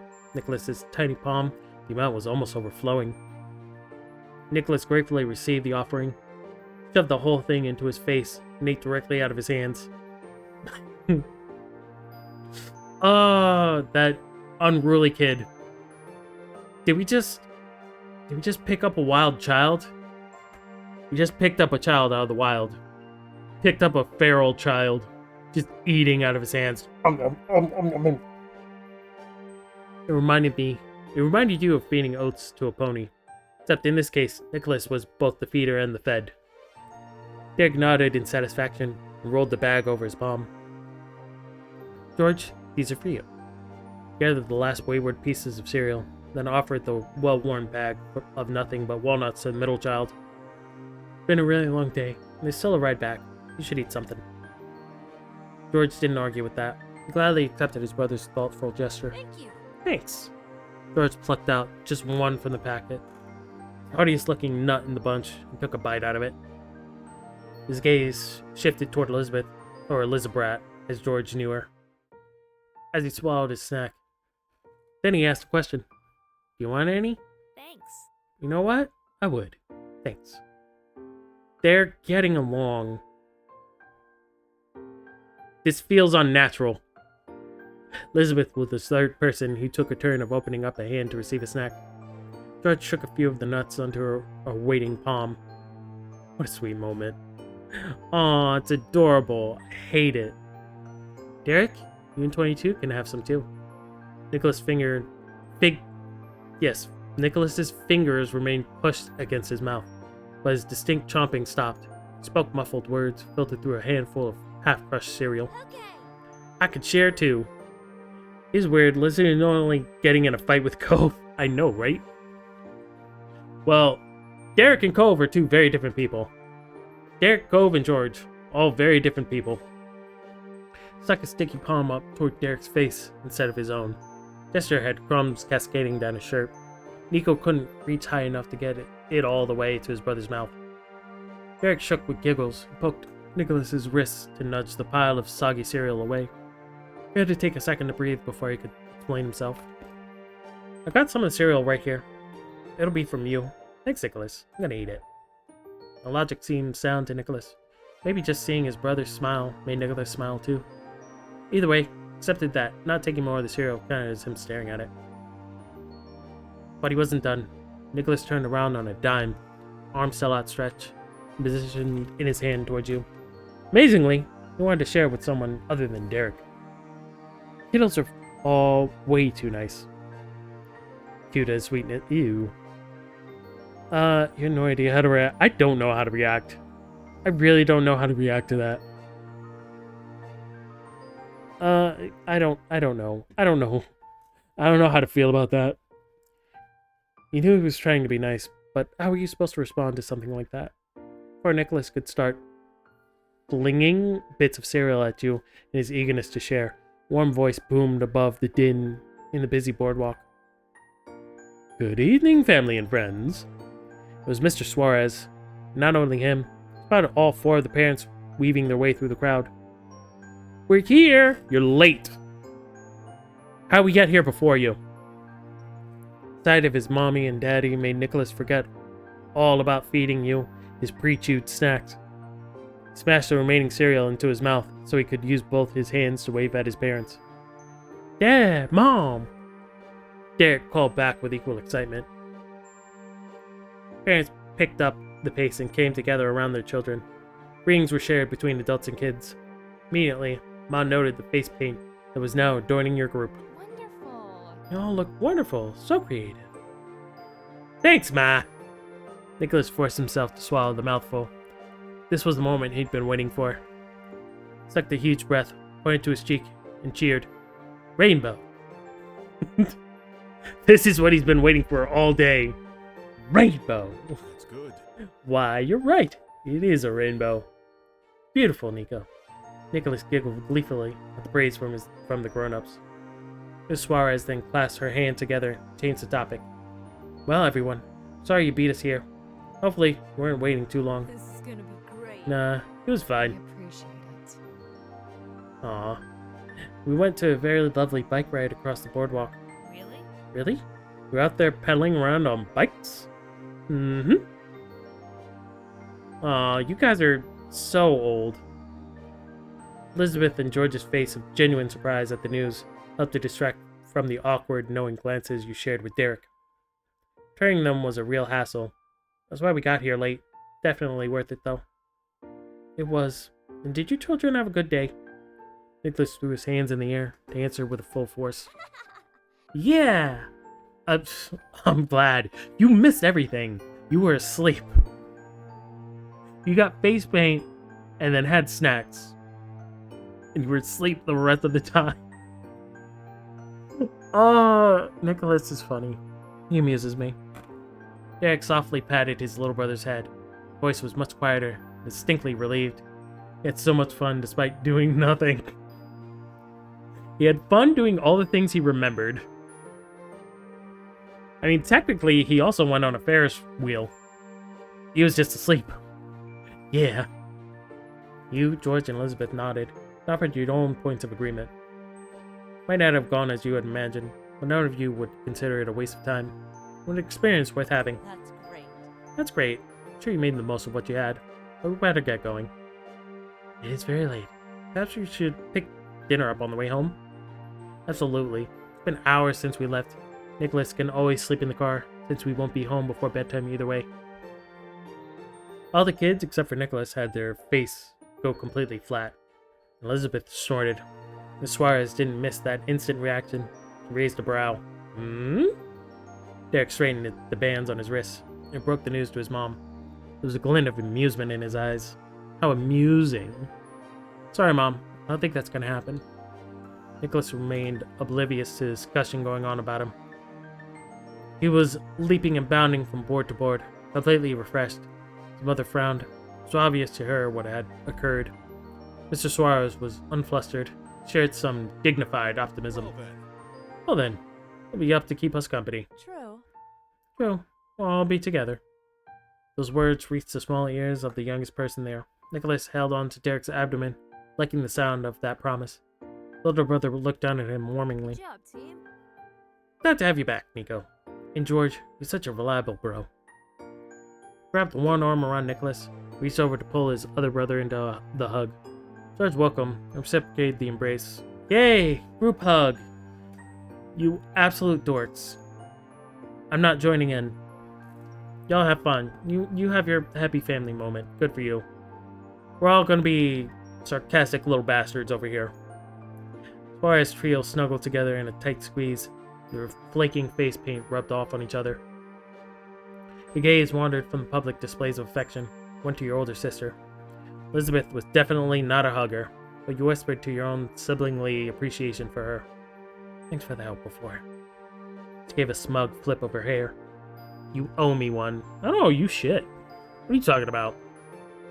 I knew that was coming. Let's go. Let's go. That was all. I didn't ask you to do anything. You just did it. Just be nice. That was all that needed to be said. Your completed party took their final steps toward the boardwalk, heading straight towards the parking lot. Miss Suarez was leading the pack. Mom. Hey, Mom. Nicholas shouted and waved to get his mother's attention from behind, while still using one hand to grip Derek. Guess what? Elizabeth carried me. She did? That's so considerate. Lisbeth? Oh. Lisbeth. Oh my god, let's do that. I like Lisbeth. Your moms were walking arm in arm, shrugging hushed commentary with each other, distant from the group, tittering over what they had heard. I carried you too when you were sleeping. You only did it for the last few minutes. Yeah, it was, you're so sweet, Lisbeth. Any chance to call her Lisbeth? I am. Feel that who carried Nicholas is the most... Wait. Feel that who carried Nicholas the most today should get the biggest say in what we have for dinner. My thoughts exactly. I'd second that. Sounds fair to me? And we all agree. Except that means Derek will be our dinner decider for the night. Maybe. Probably. Derek scratched at the rainbow on his cheek and chuckled airily. He shrugged without comment, but he continued to walk. His little brother stayed at Derek's sides, and they bumped along together, strolled with Elizabeth while the parents surrounded the sets of siblings at the front and from behind. Derek's hands were full with Nicholas and George, but he snuck a fond glance over at you. None of his excitement had faded. The night was still young and bright, and you knew you could count on every person there. Despite being miles away from Sunset Bird, you felt right at home. That was nice.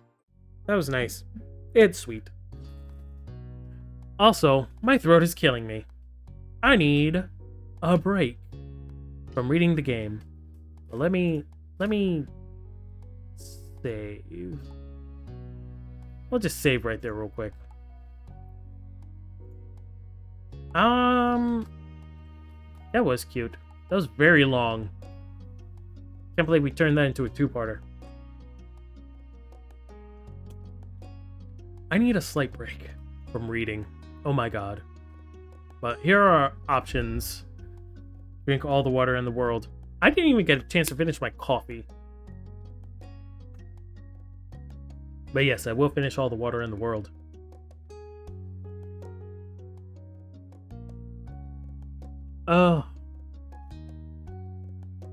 Why? This is supposed to be like the most laid back game. It's like the most difficult one for me. There's so much reading. Thanks, I really appreciate it. I'm glad you appreciate it. What do you appreciate? I was not paying attention. That I'm going to drink all the water in the world? I'm so confused. It's a lot of reading. Yeah, that particular story was a lot.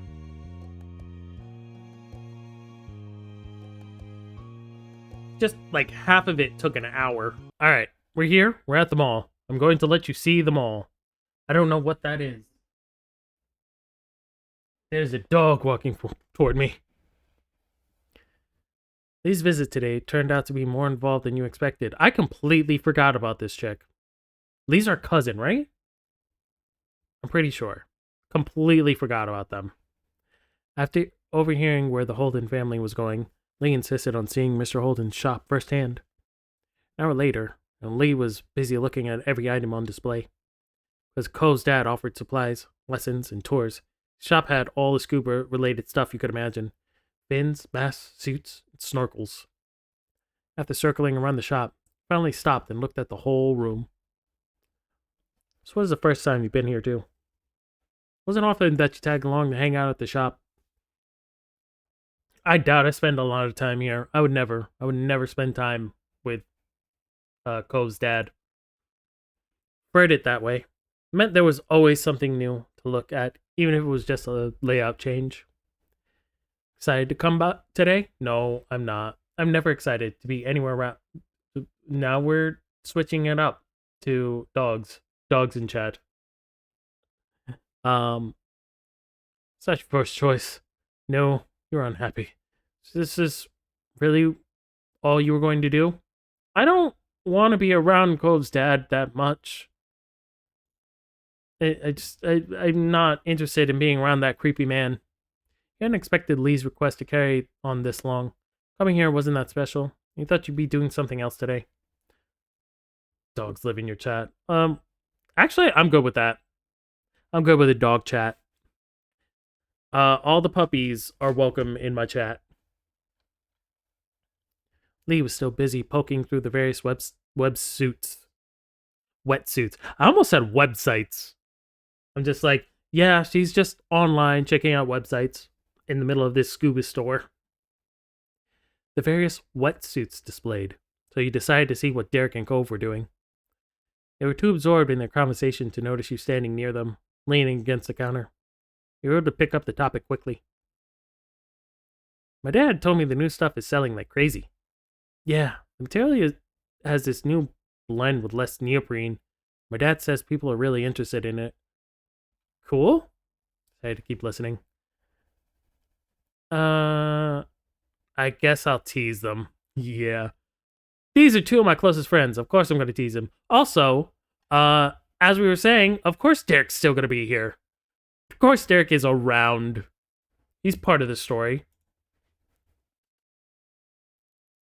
I think I figured out Mr. Holden and Mr. Suarez's secret to running this place. Wait, they work together? They're both... Do they both own it? Did I miss that part? Was I not paying attention? Mr. Holden and Mr. Suarez both work here?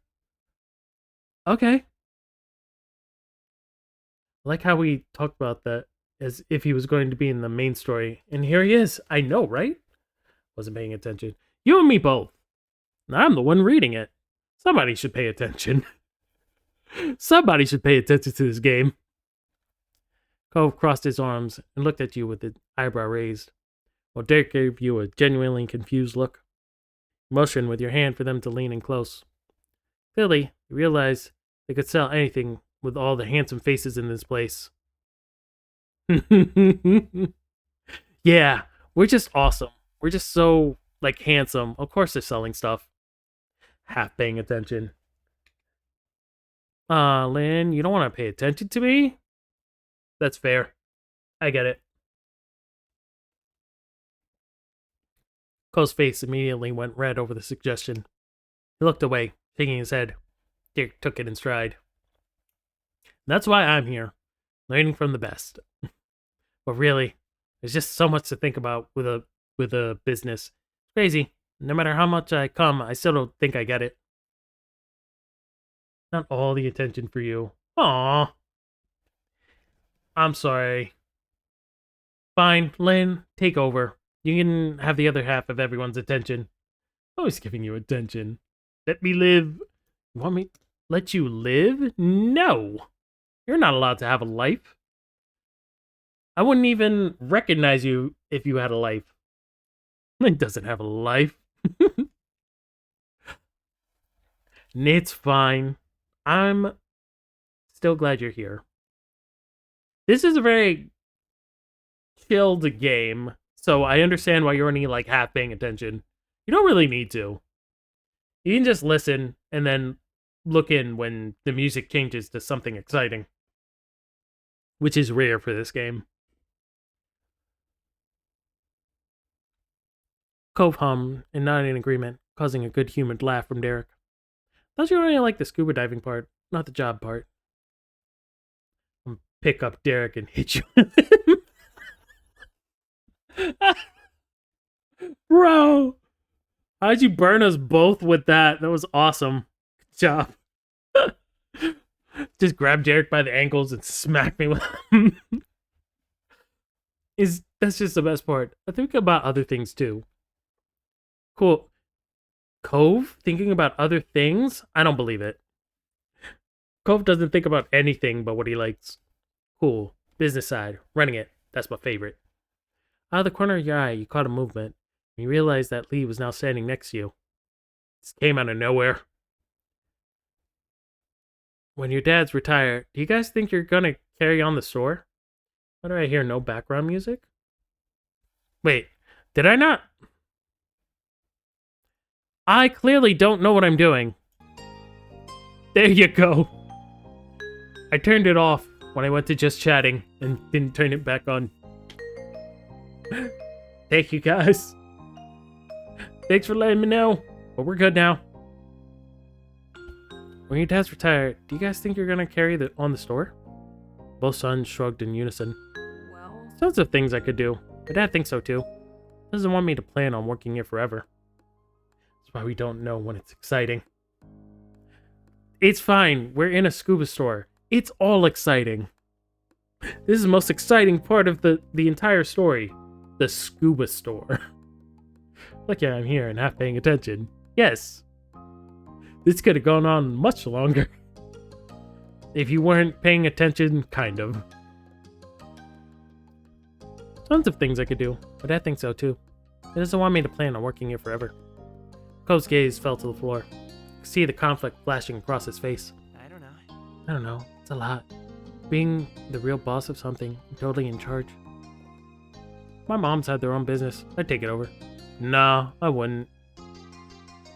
I don't know, I wouldn't want to take over either.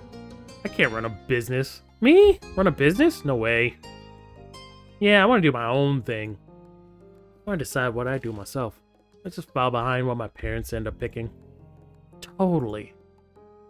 Those parents left the back office and came over, catching your attention. Sorry, kids. It looked like it's gonna be a long one. I know usually others hold the fort down, but I really need to stay here today. Okay, so these two aren't, like, back together, right? She's just visiting for the summer, right? She's, like, working from here? I'm not sure. I'm pretty sure she's just visiting. I know you just wanted a little visit. It'd be boring getting stuck all day because of me. Here, I can take my car and go back to the neighborhood. Yeah, she's just visiting. Cove and Derek gave him an understanding look. Mr. Holden crossed his arms, flashed you all a big smile, trying to lift the mood. She's just been here for a while. So I guess she's here all summer.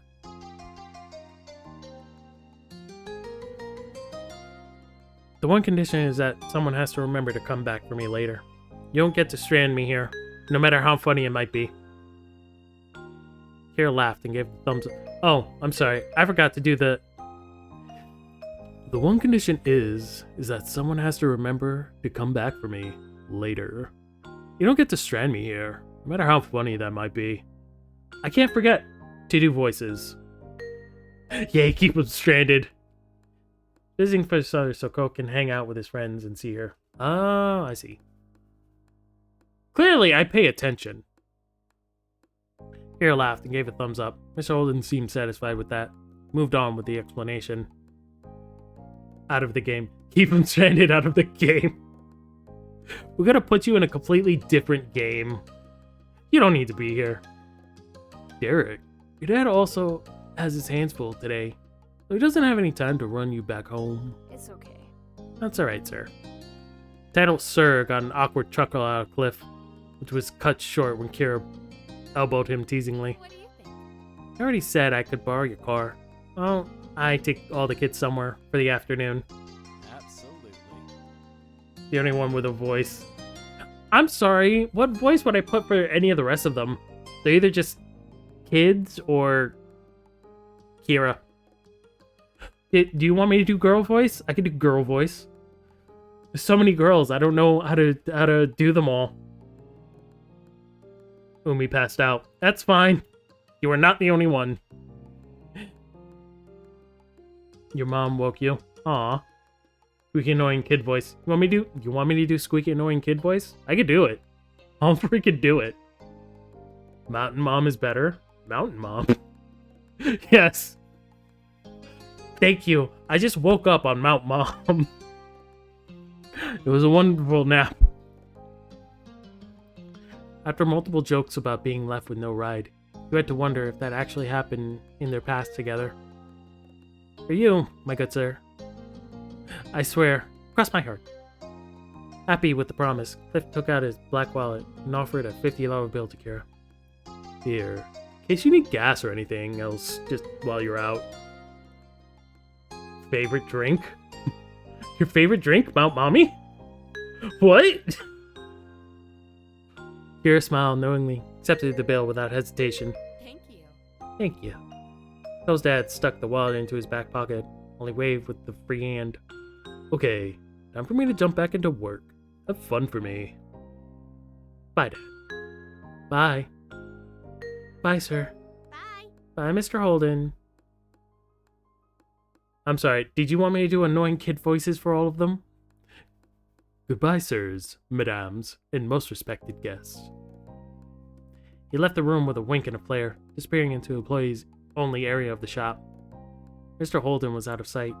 Kira silently strolled over to the counter, carefully placed the $50 bill there. Bye, see you never, Ghost Dad. Peace out, we're taking your house now, bye! We're stealing your house and your son, bye! Turned back around and beamed a large smile at you and the others. Come on, gang, let's see if this town has a mall. Yes! Unable to contain her excitement, they actually jumped with joy, while Cove and Derek just grinned. There wasn't a mall in your hometown, but Mr. Holden's store wasn't in Sutzipford. Might be possible to find a mall out here. I got pumped. I'm so pumped! Guys, I'm so pumped! Hopefully they forgot him. Why is she putting money there? Why not? It's a place to put money. Heck yeah. Boop. I skipped something. Not important. Quickly hurried the group out of the store and into the car. Cove. As the driver, I get to choose my partner in crime. Naturally, I bestow the position of shotgun to my baby. Of course, my baby gets shotgun. Give the baby a shotgun. Comment had both Derek and Lee snickering. Cove rolled his eyes at his mom and opened the front passenger door. Oh yeah, oh yes, the reckless driving. Oh no. I'm glad you find her adorable. I think she's gonna get us killed. I had to stick up for Cove. I had to jokingly complain about the special treatment. No, I'm definitely complaining. No, why does Cove get the right shotgun? It's not fair. Because gets an airbag. You want her wig? Alright, we're snatching Kira's wig. Come on, gotta be a better way to choose than whoever your own kid is. Got a hearty laugh out of Kira. Sorry, you'll get where I'm coming from when you start driving. Continued your teasing pout in the back. You understand when you're older was the worst excuse. I'll take the middle seat! Oh my god, I cannot hold that voice. Really? Yeah. Yeah, I don't want a window seat. You two can have mine. You two can have them. I mean, you are the shortest. That automatically means you're in the middle. That's how that works. I'm sorry, Umi, did you not like that voice? Y'all asked for annoying kid voice. I went with the annoying kid voice. Are you cool with that? Thought it was odd that anyone would give up a window seat. You knew Derek tried to be especially polite when he was a guest. He nodded. Sounds like a little, Weevil now. Should we make him Rex? We could make him Rex Raptor. Fantastic. Okay, sounds like we're all in agreement. Everyone squeezed into the car, buckling in. Kira turned the radio on, set it to a top 40s pop station. You understand when you're older. Doesn't work when the only reason is because I wanna. True. You're into it. Sure. I don't know what we're into. Quickly, you recognize the song playing. There's a new one by an artist you were listening to a lot recently. It wasn't long until your group realized that they were lost. After driving in enough circles, your struggle paid off when she found a local mall. There were more cheers from Lee as Kira pulled into a parking spot. Once the group had made it inside, the first order of business on this trip was checking out this mall actually had. Where should we go? Ooh, I see a makeup store up ahead. What was that ooh? That ooh was like, someone's getting in trouble ooh. That was a wrong ooh. Learn how to ooh. Everyone needs to ooh correctly. She rolled up on her tiptoes and got better view. Meanwhile, Jag was eyeing the directory. Alright, let me see if I can do this. There's a chocolate shop! Seriously, we have to go there! Oh my god, that's so obnoxious. I love it. Yes, wait!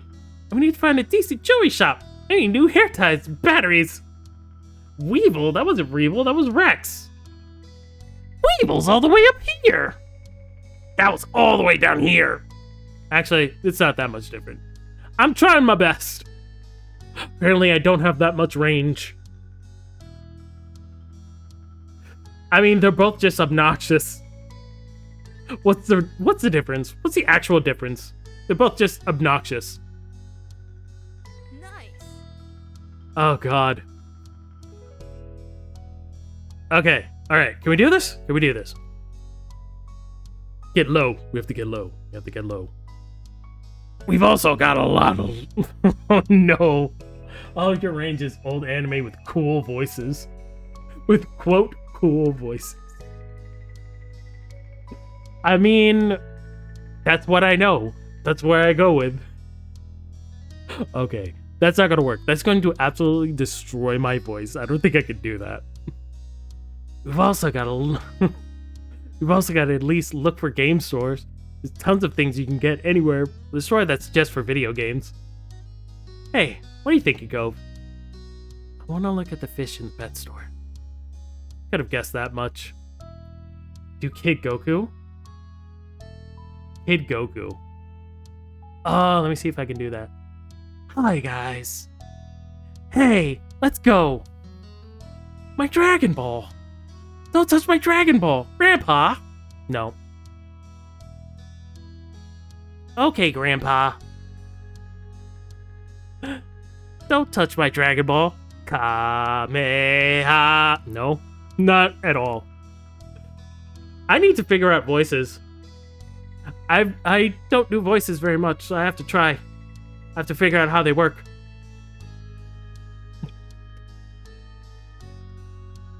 I don't know what annoying kids sound like. I don't listen to them. When I hear annoying voices, I just kick them in the face. I never get to hear what annoying kids sound like.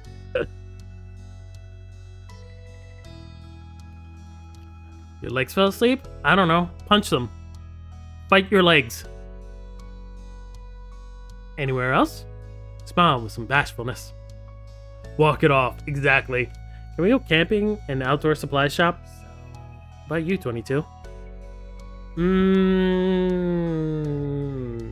I want clothes.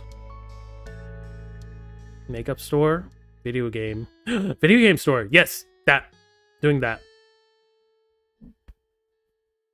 And... sure, food court. And that's all. That's certainly a list. Good thing we all have all afternoon. We got it. Go everywhere? We're gonna do all the things. I wanna do everything. Certainly a list. Good thing we have all afternoon. Yeah. Have my own stops I wanna make. Let's agree to regroup here at 7. We knew Lynn would fall asleep too. Video game or chocolate shop would be what I want to do. Ooh, chocolate shop. Was that even on the list? I was not paying attention to that list at all. What? You're not coming with us? We're all in the same building. Won't be as alone as you think. Only be a few minutes away at most. Well enough to enjoy them all without me hovering. Yes, we are responsible. We totally won't run away again. We will not steal the car this time. We will not steal the car, maybe. Never fall asleep. Yes, Lynn never falls asleep. They may be very tired and about to fall asleep, but they're never falling asleep. So they say.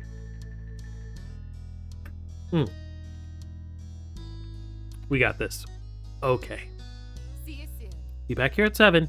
Toodaloo! Leaving Derek and Lee stunned by their newfound freedom, Tara walked off. When she was almost out of sight, Derek's face twisted in confusion. Just your legs. Yes, I agree. Lynn's legs do fall asleep. Part of Lynn falls asleep all the time. Wow, she's really gone. I can't believe she just did that.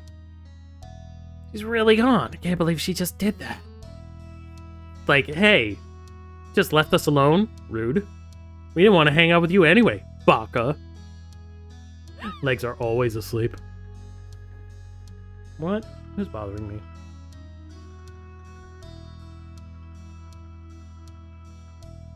You're happy about it.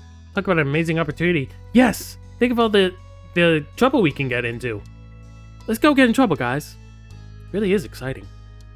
With the decision already made, Derek tried to pull together his early enthusiasm for the trip.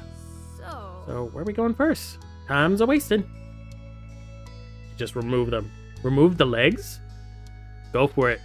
Useless anyway. They're always asleep. What's the point of having them? Whatever's closest. Things were coming together, but you realize there might be a flaw in today's sudden plans. What's wrong, 22? Did everybody bring money with them? Yeah. Yep. Yeah. I did. I always have some on me when I come all the way out here. Let me guess, I'm flat fucking broke. You have money too. Left all your money at home. Original plan was only visiting Mr. Holden's store. Didn't have any money at all, since you always ended up spending it when you got it. Aw. Should we have money? You know what? This is me. I always forget to bring money. No, I didn't think I'd need it. No! Eat everyone's money. Everyone, I'm gonna be a mooch today. Derek looked at you sympathetically. I get it. I can lend you some if you need it. Oh, thank you, buddy. I smiled at you reassuringly. It's okay. You know, I don't mind getting you anything if you want it. Oh, yeah, don't worry. I could get your tab. You can pay me back later. Aw, no, your family. I'm not paying you back. Everyone without money. That's so sad. We were just supposed to be at the shop. Why didn't anyone tell me? Accepted their offers readily. Let them know if you really needed it. I'll let you know. I'm at least not gonna go hungry. Maybe if there's something I want to get. Thanks. He waved that right off. We're gonna have fun. Not worry about anything. How often do we get to go to them all together? Never, basically. Special. Right. Hey, don't feel bad about it. I will feel bad about it. I will feel awful. I'm going to ruin this entire experience by how awful I feel. Now that everything was squared away, you explored the mall together as a group. There were many shops that you managed to venture out into so far. You all even went into a clothing store, leaving you with a pep in your step. Better than you thought, and there was still so much to see. After having hit many of the top priority stores, you found yourself passing by a small booth, decorated in wind chimes of various sizes. Raised a hand up to one of the smaller ones. What sparked your attention next was Cove. Thought for sure he was going to stop at the booth by the way he looked at it, but he kept going. You want one? It wasn't until Lee asked that you realized that you had stopped in front of the booth without saying anything. Lee just continued to encourage you. You should get one. I'm just looking. We're just looking. Do I want one? No, we're just looking. It's nice to check stuff out. Lee hummed in agreement, then started past the booth. Following your gaze, you saw that the boys were already wandering too far ahead. I don't like grabbing things from booths. I don't trust them. I don't trust the booths in the middle of the mall. Let's go. Especially because they don't have, like, return policies. Just like, hey, what if your product sucks? Don't ever trust them, as you shouldn't. After leaving another clothing store, one that Lee couldn't resist exploring, You and your friends found themselves walking down the main hall of the mall again. Oddly enough, Cole started drifting to the side. Never, ever, never trust the booze. I'm not buying that stuff. Lee, don't waste your money on that. Hey, where are you going? I'm still trying. I'm still trying voices. It's not working out. I swear, my voice is gonna give out. My voice box is going to break. They harass people all the time. I hate that. And then you'll, like, hear their spiel and walk away, and they'll get pissed at you for wasting their time. Get out of here. I want to get a smoothie. You want a smoothie? Cove looking for a smoothie? Cove turned around, walking backwards to get a better view of everyone's reactions. The moment he said smoothie, everyone perked up, remembering there was a popular smoothie place somewhere around here. Should have said so sooner. As you approached, your eyes were drawn to a dizzying list of smoothie combinations.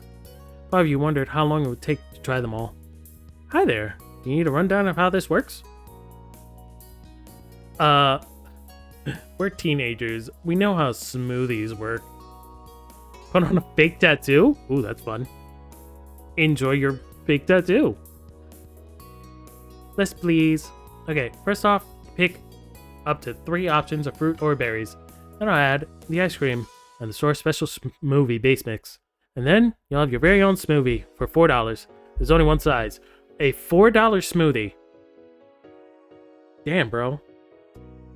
Smoothie's like $9, $10, $11, $12 today. That is cheap. Cove leaned over the counter a bit. For several moments, he initially studied the plentiful fruit and berry options. I want to get a strawberry banana smoothie. Coconut, too. Sounds good. Is anyone else getting something? Can I get one that's just all mango? Of course. Thanks. I like strawberries, blueberries, raspberries for mine. Shopkeeper looked at you now. Yeah, I want a smoothie. If everyone's getting a smoothie, I want a smoothie. How big is it? I don't know. It's probably a good size. I could get... I usually like banana strawberry. It's usually my thing. I'm gonna go... Yeah, let's go with banana and strawberry. I like banana strawberry smoothies. You like mango?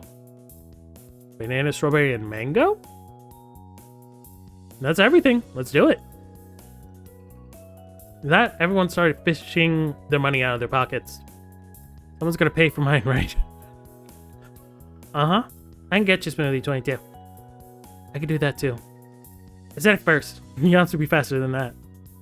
Cole didn't seem to appreciate her joking tone. Took it almost as a challenge. Then, how much money did you bring? If it's less than what I have, I should be the one who pays. Okay, this is what we're doing? We're all fighting for my attention? Split it? That would be nice.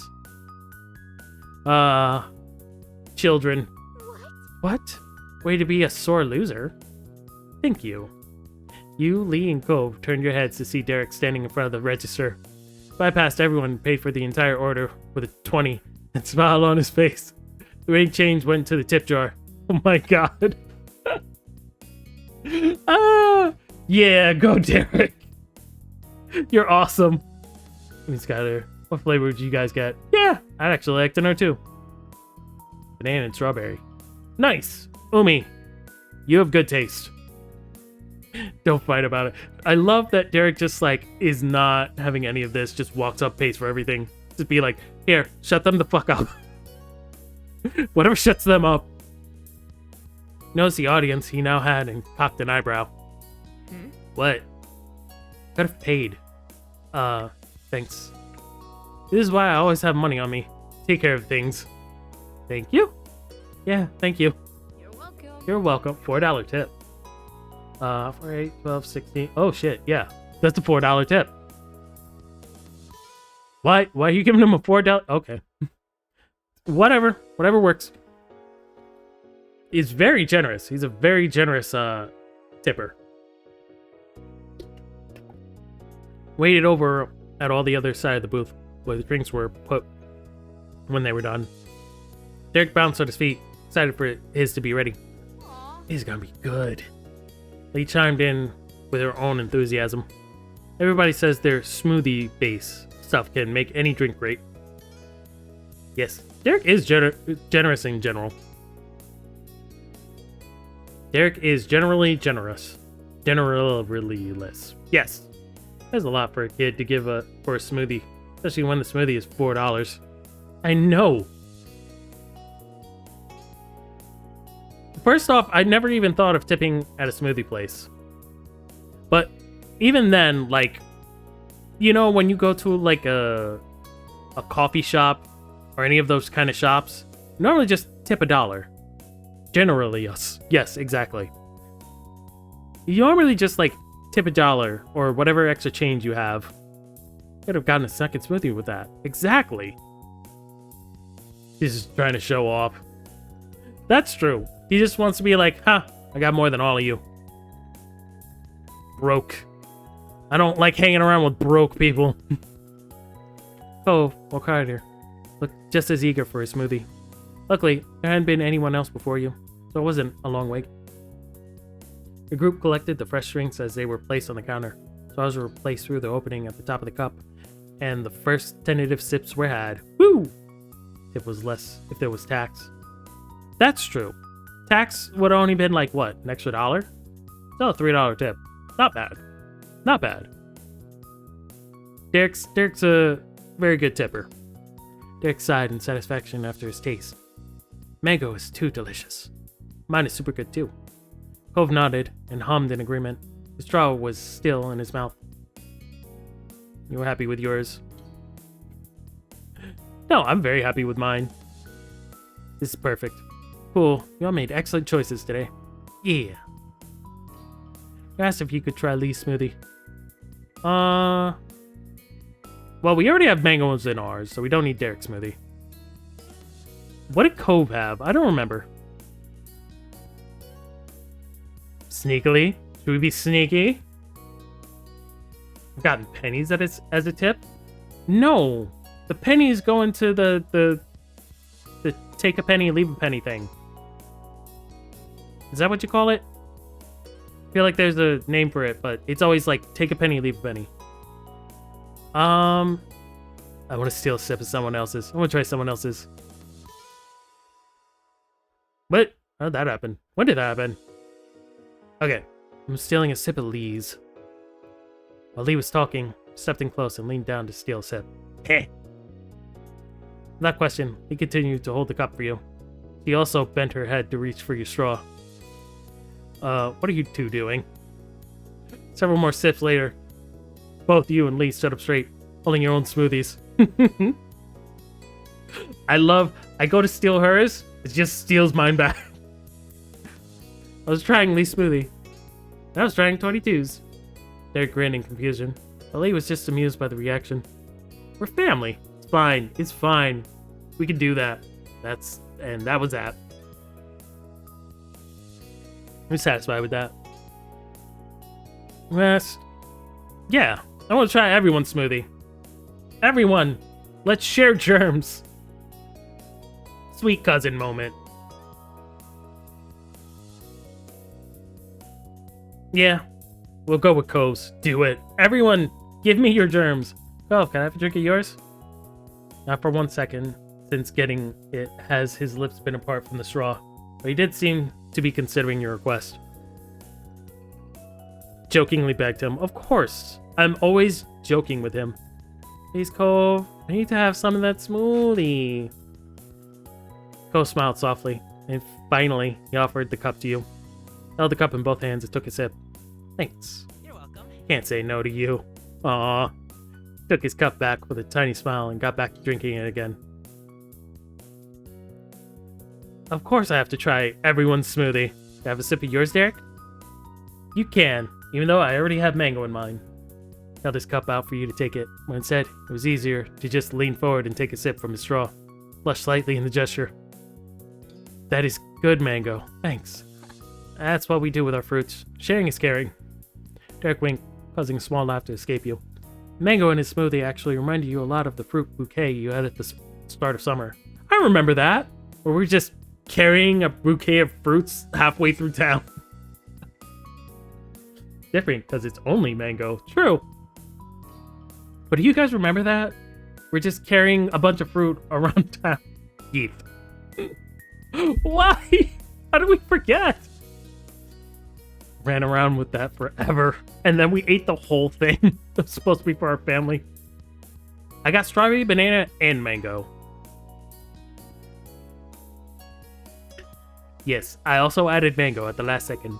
Derek winked, causing a small laughter. Wait, I read this. As the group continued to wander the mall, you came to an area in the path that was wider. Okay. Center of the opening was a collection of quarter-operated rhino machines. Derek stopped as soon as he saw them, smiling ear to ear. You tainted your smoothie. I tainted my smoothie. My smoothie's been tainted by the mango. How could it? How could it? How could I? I ruined it. I want to ride. I think we might be too big. Well, we might be too big. I don't think Derek's too big. No way. It might taste good. I'm not sure. I normally just put strawberry banana. Well, I'm trying to get my money's worth, right? Or rather, I'm trying to get Derek's money's worth. No way, we're not that old yet. Eagerly hovered over the machines, wanting to get a better look. Lee went along with it, smiling. Thought this idea was childish. I don't care. Fine. Whether we're too big or not, it can't hurt to check it out. Reconvening around Derek, you watched as he was focused on the various brightly colored rides. Most were designed to look like real vehicles. There were also some heart-shaped ones. Strawberry, banana, and chocolate? That sounds delicious, actually.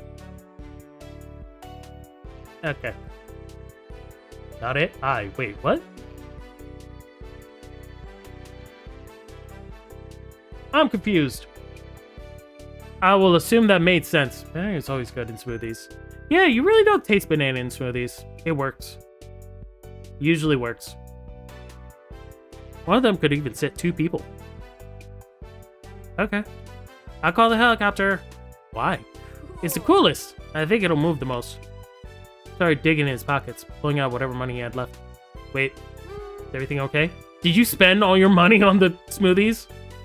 I need 4 quarters, right? Yeah. Wait, those are 4 quarters? Thought they were only 1 quarter. I only have 2. There has to be more between all of us. Hold on.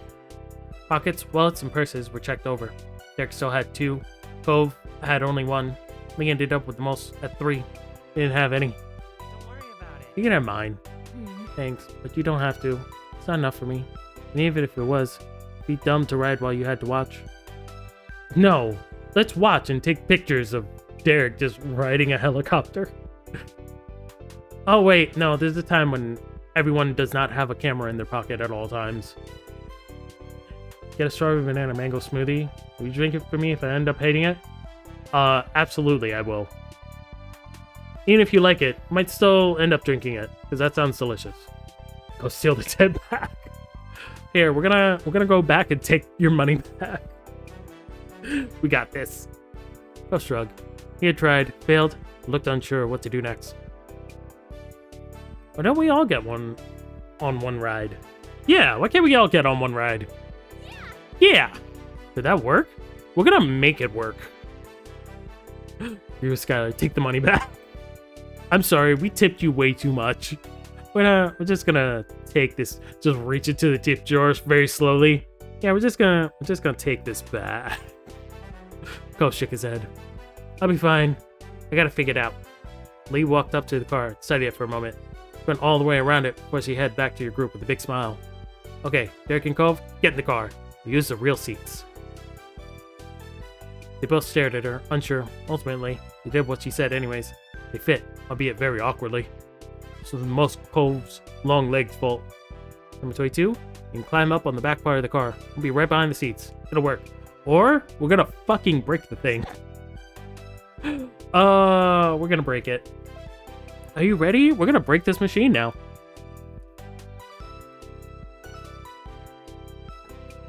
This has been your suggestion originally, so you went along with the arrangement.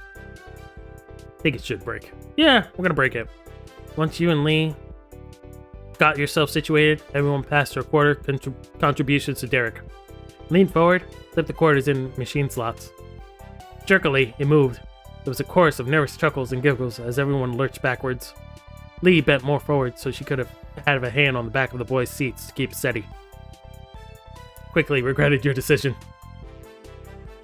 Mall security. Totally worth it. I agree. Totally worth it. Couldn't run away for mall security.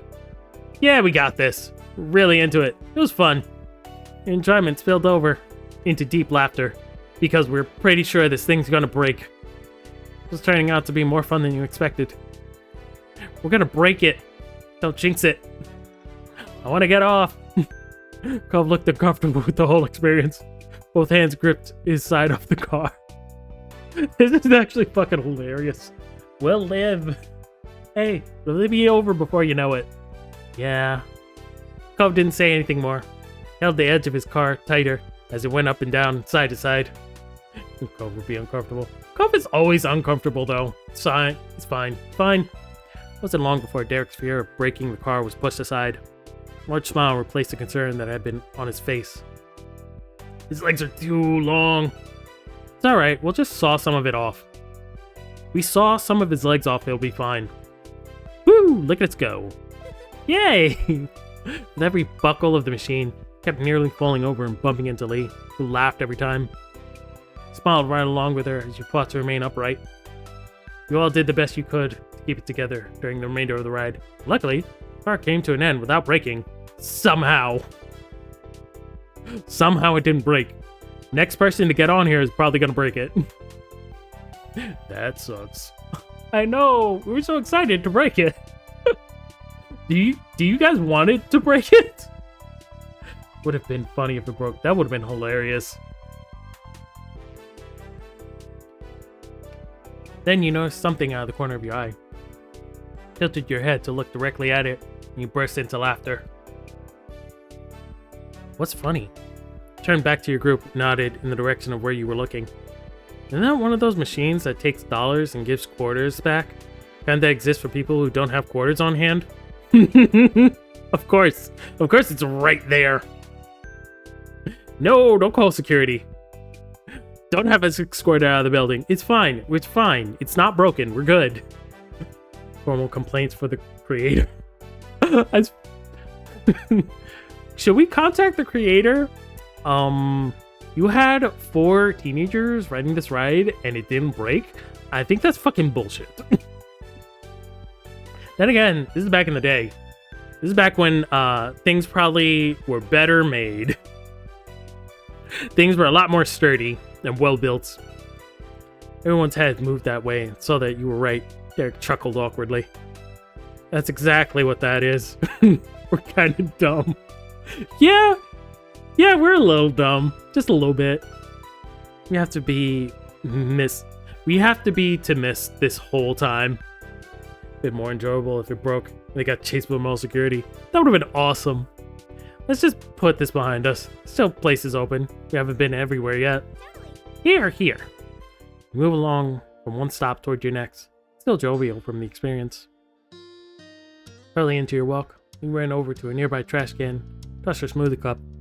Derek went after her and threw his cup away. Followed suit, got rid of your empty cup too. Cove was the last to throw his cup away. Took one final sip, making sure he got every last drop.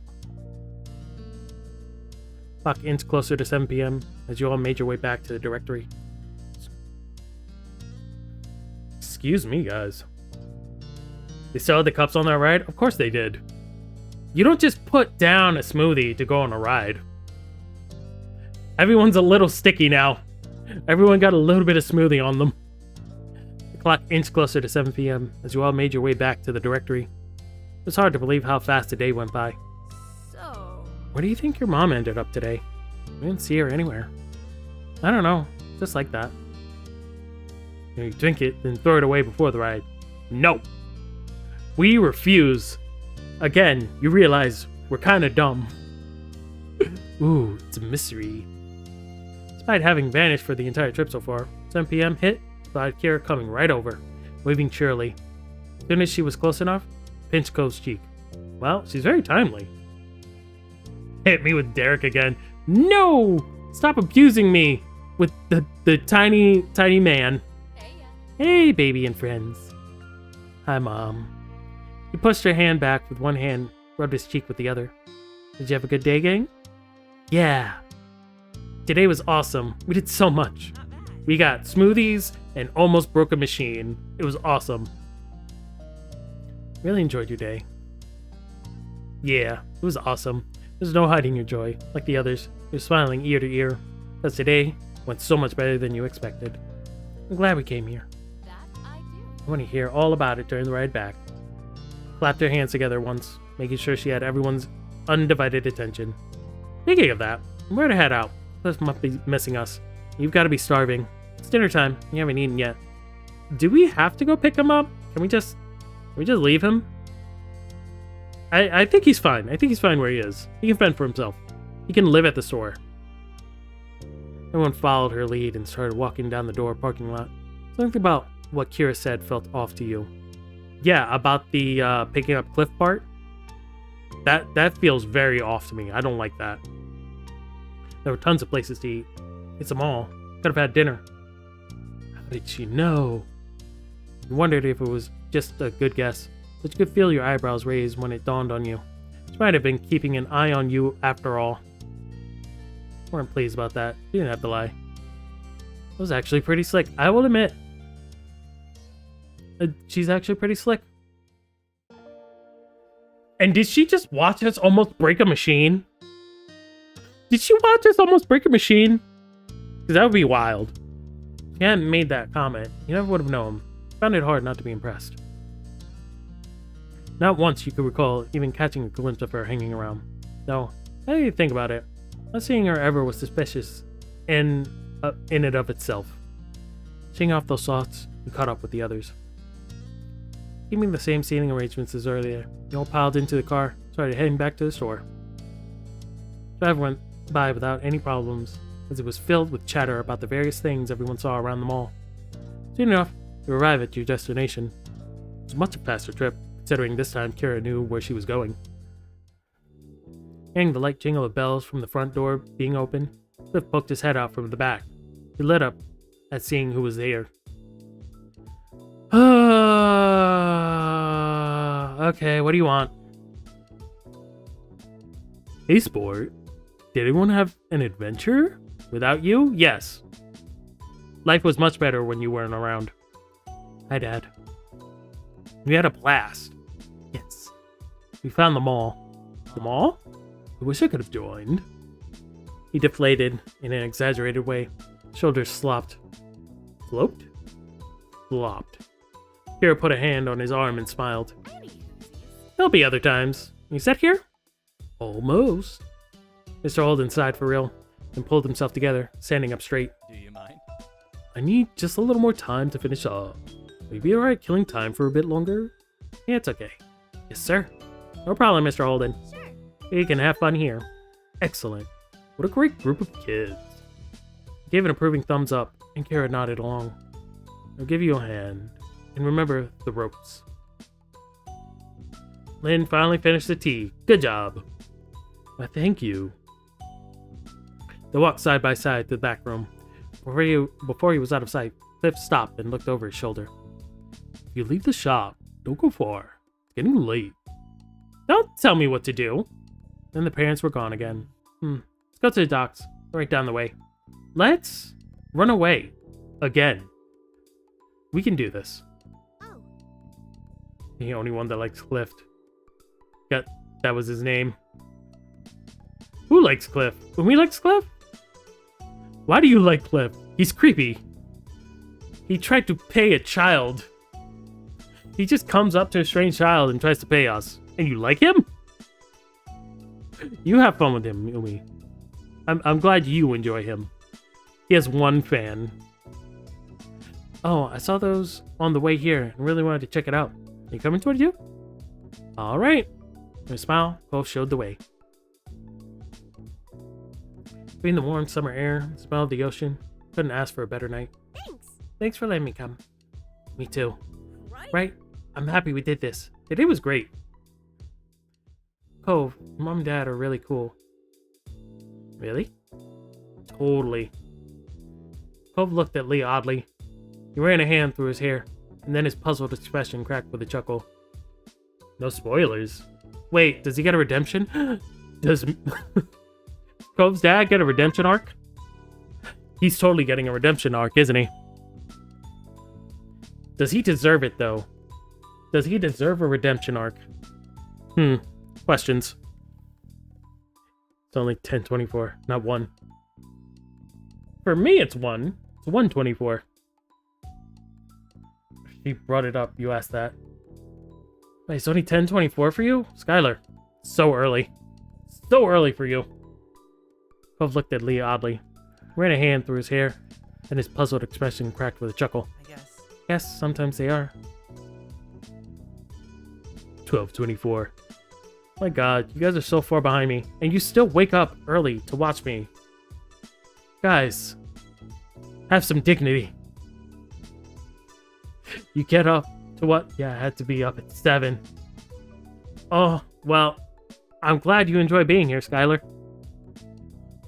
I'm glad you enjoyed so much that you get up early. Appreciate you being here. I will do everything in my power to be on time and make it enjoyable, even though I'm still waking up. I straight up am still waking up at that time. That's how it always is. I need the coffee. I need the coffee before I can, like, do anything productive. He continued walking. Every so often, he would look up at the sky, see several stars poking out between the clouds. At one point, he noticed that Cove stopped while Lee and Derek kept going on ahead, busily chatting. I'm hanging out with Rin? I hang out with Rin while I wake up, while I'm making coffee.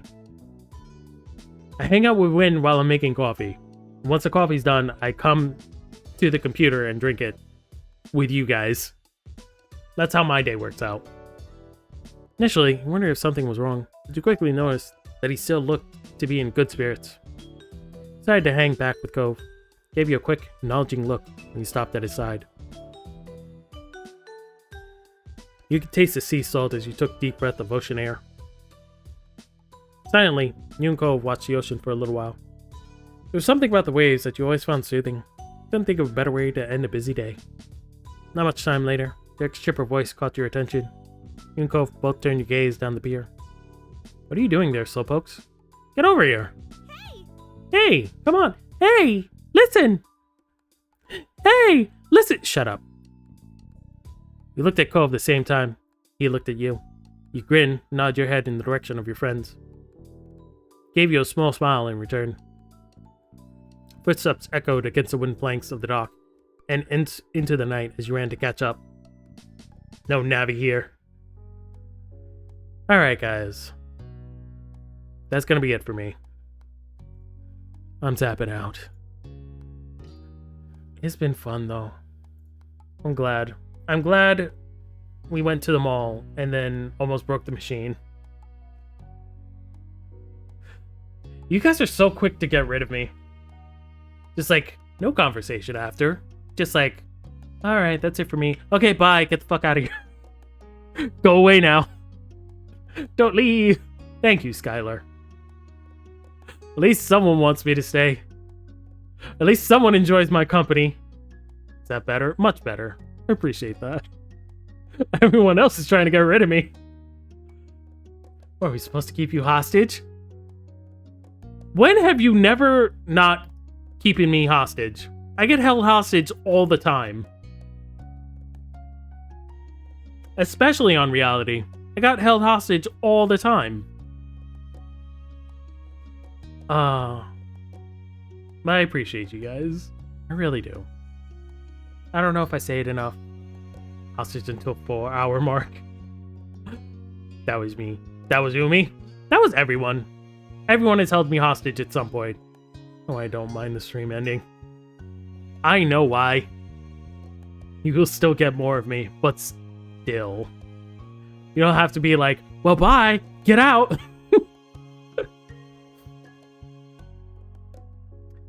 But anyway, I want you guys to know that I appreciate you all. And I like spending this time with you. I like being able to entertain, joke around. I like having you around. I enjoy this. I'm trying to be nice, and I don't know how to do it. It's weird. But with that, I'm gonna end it. Keep you hostage on reality. Wait, who did I keep? No, the stream keeps her hostage. I don't do it. It's not my fault.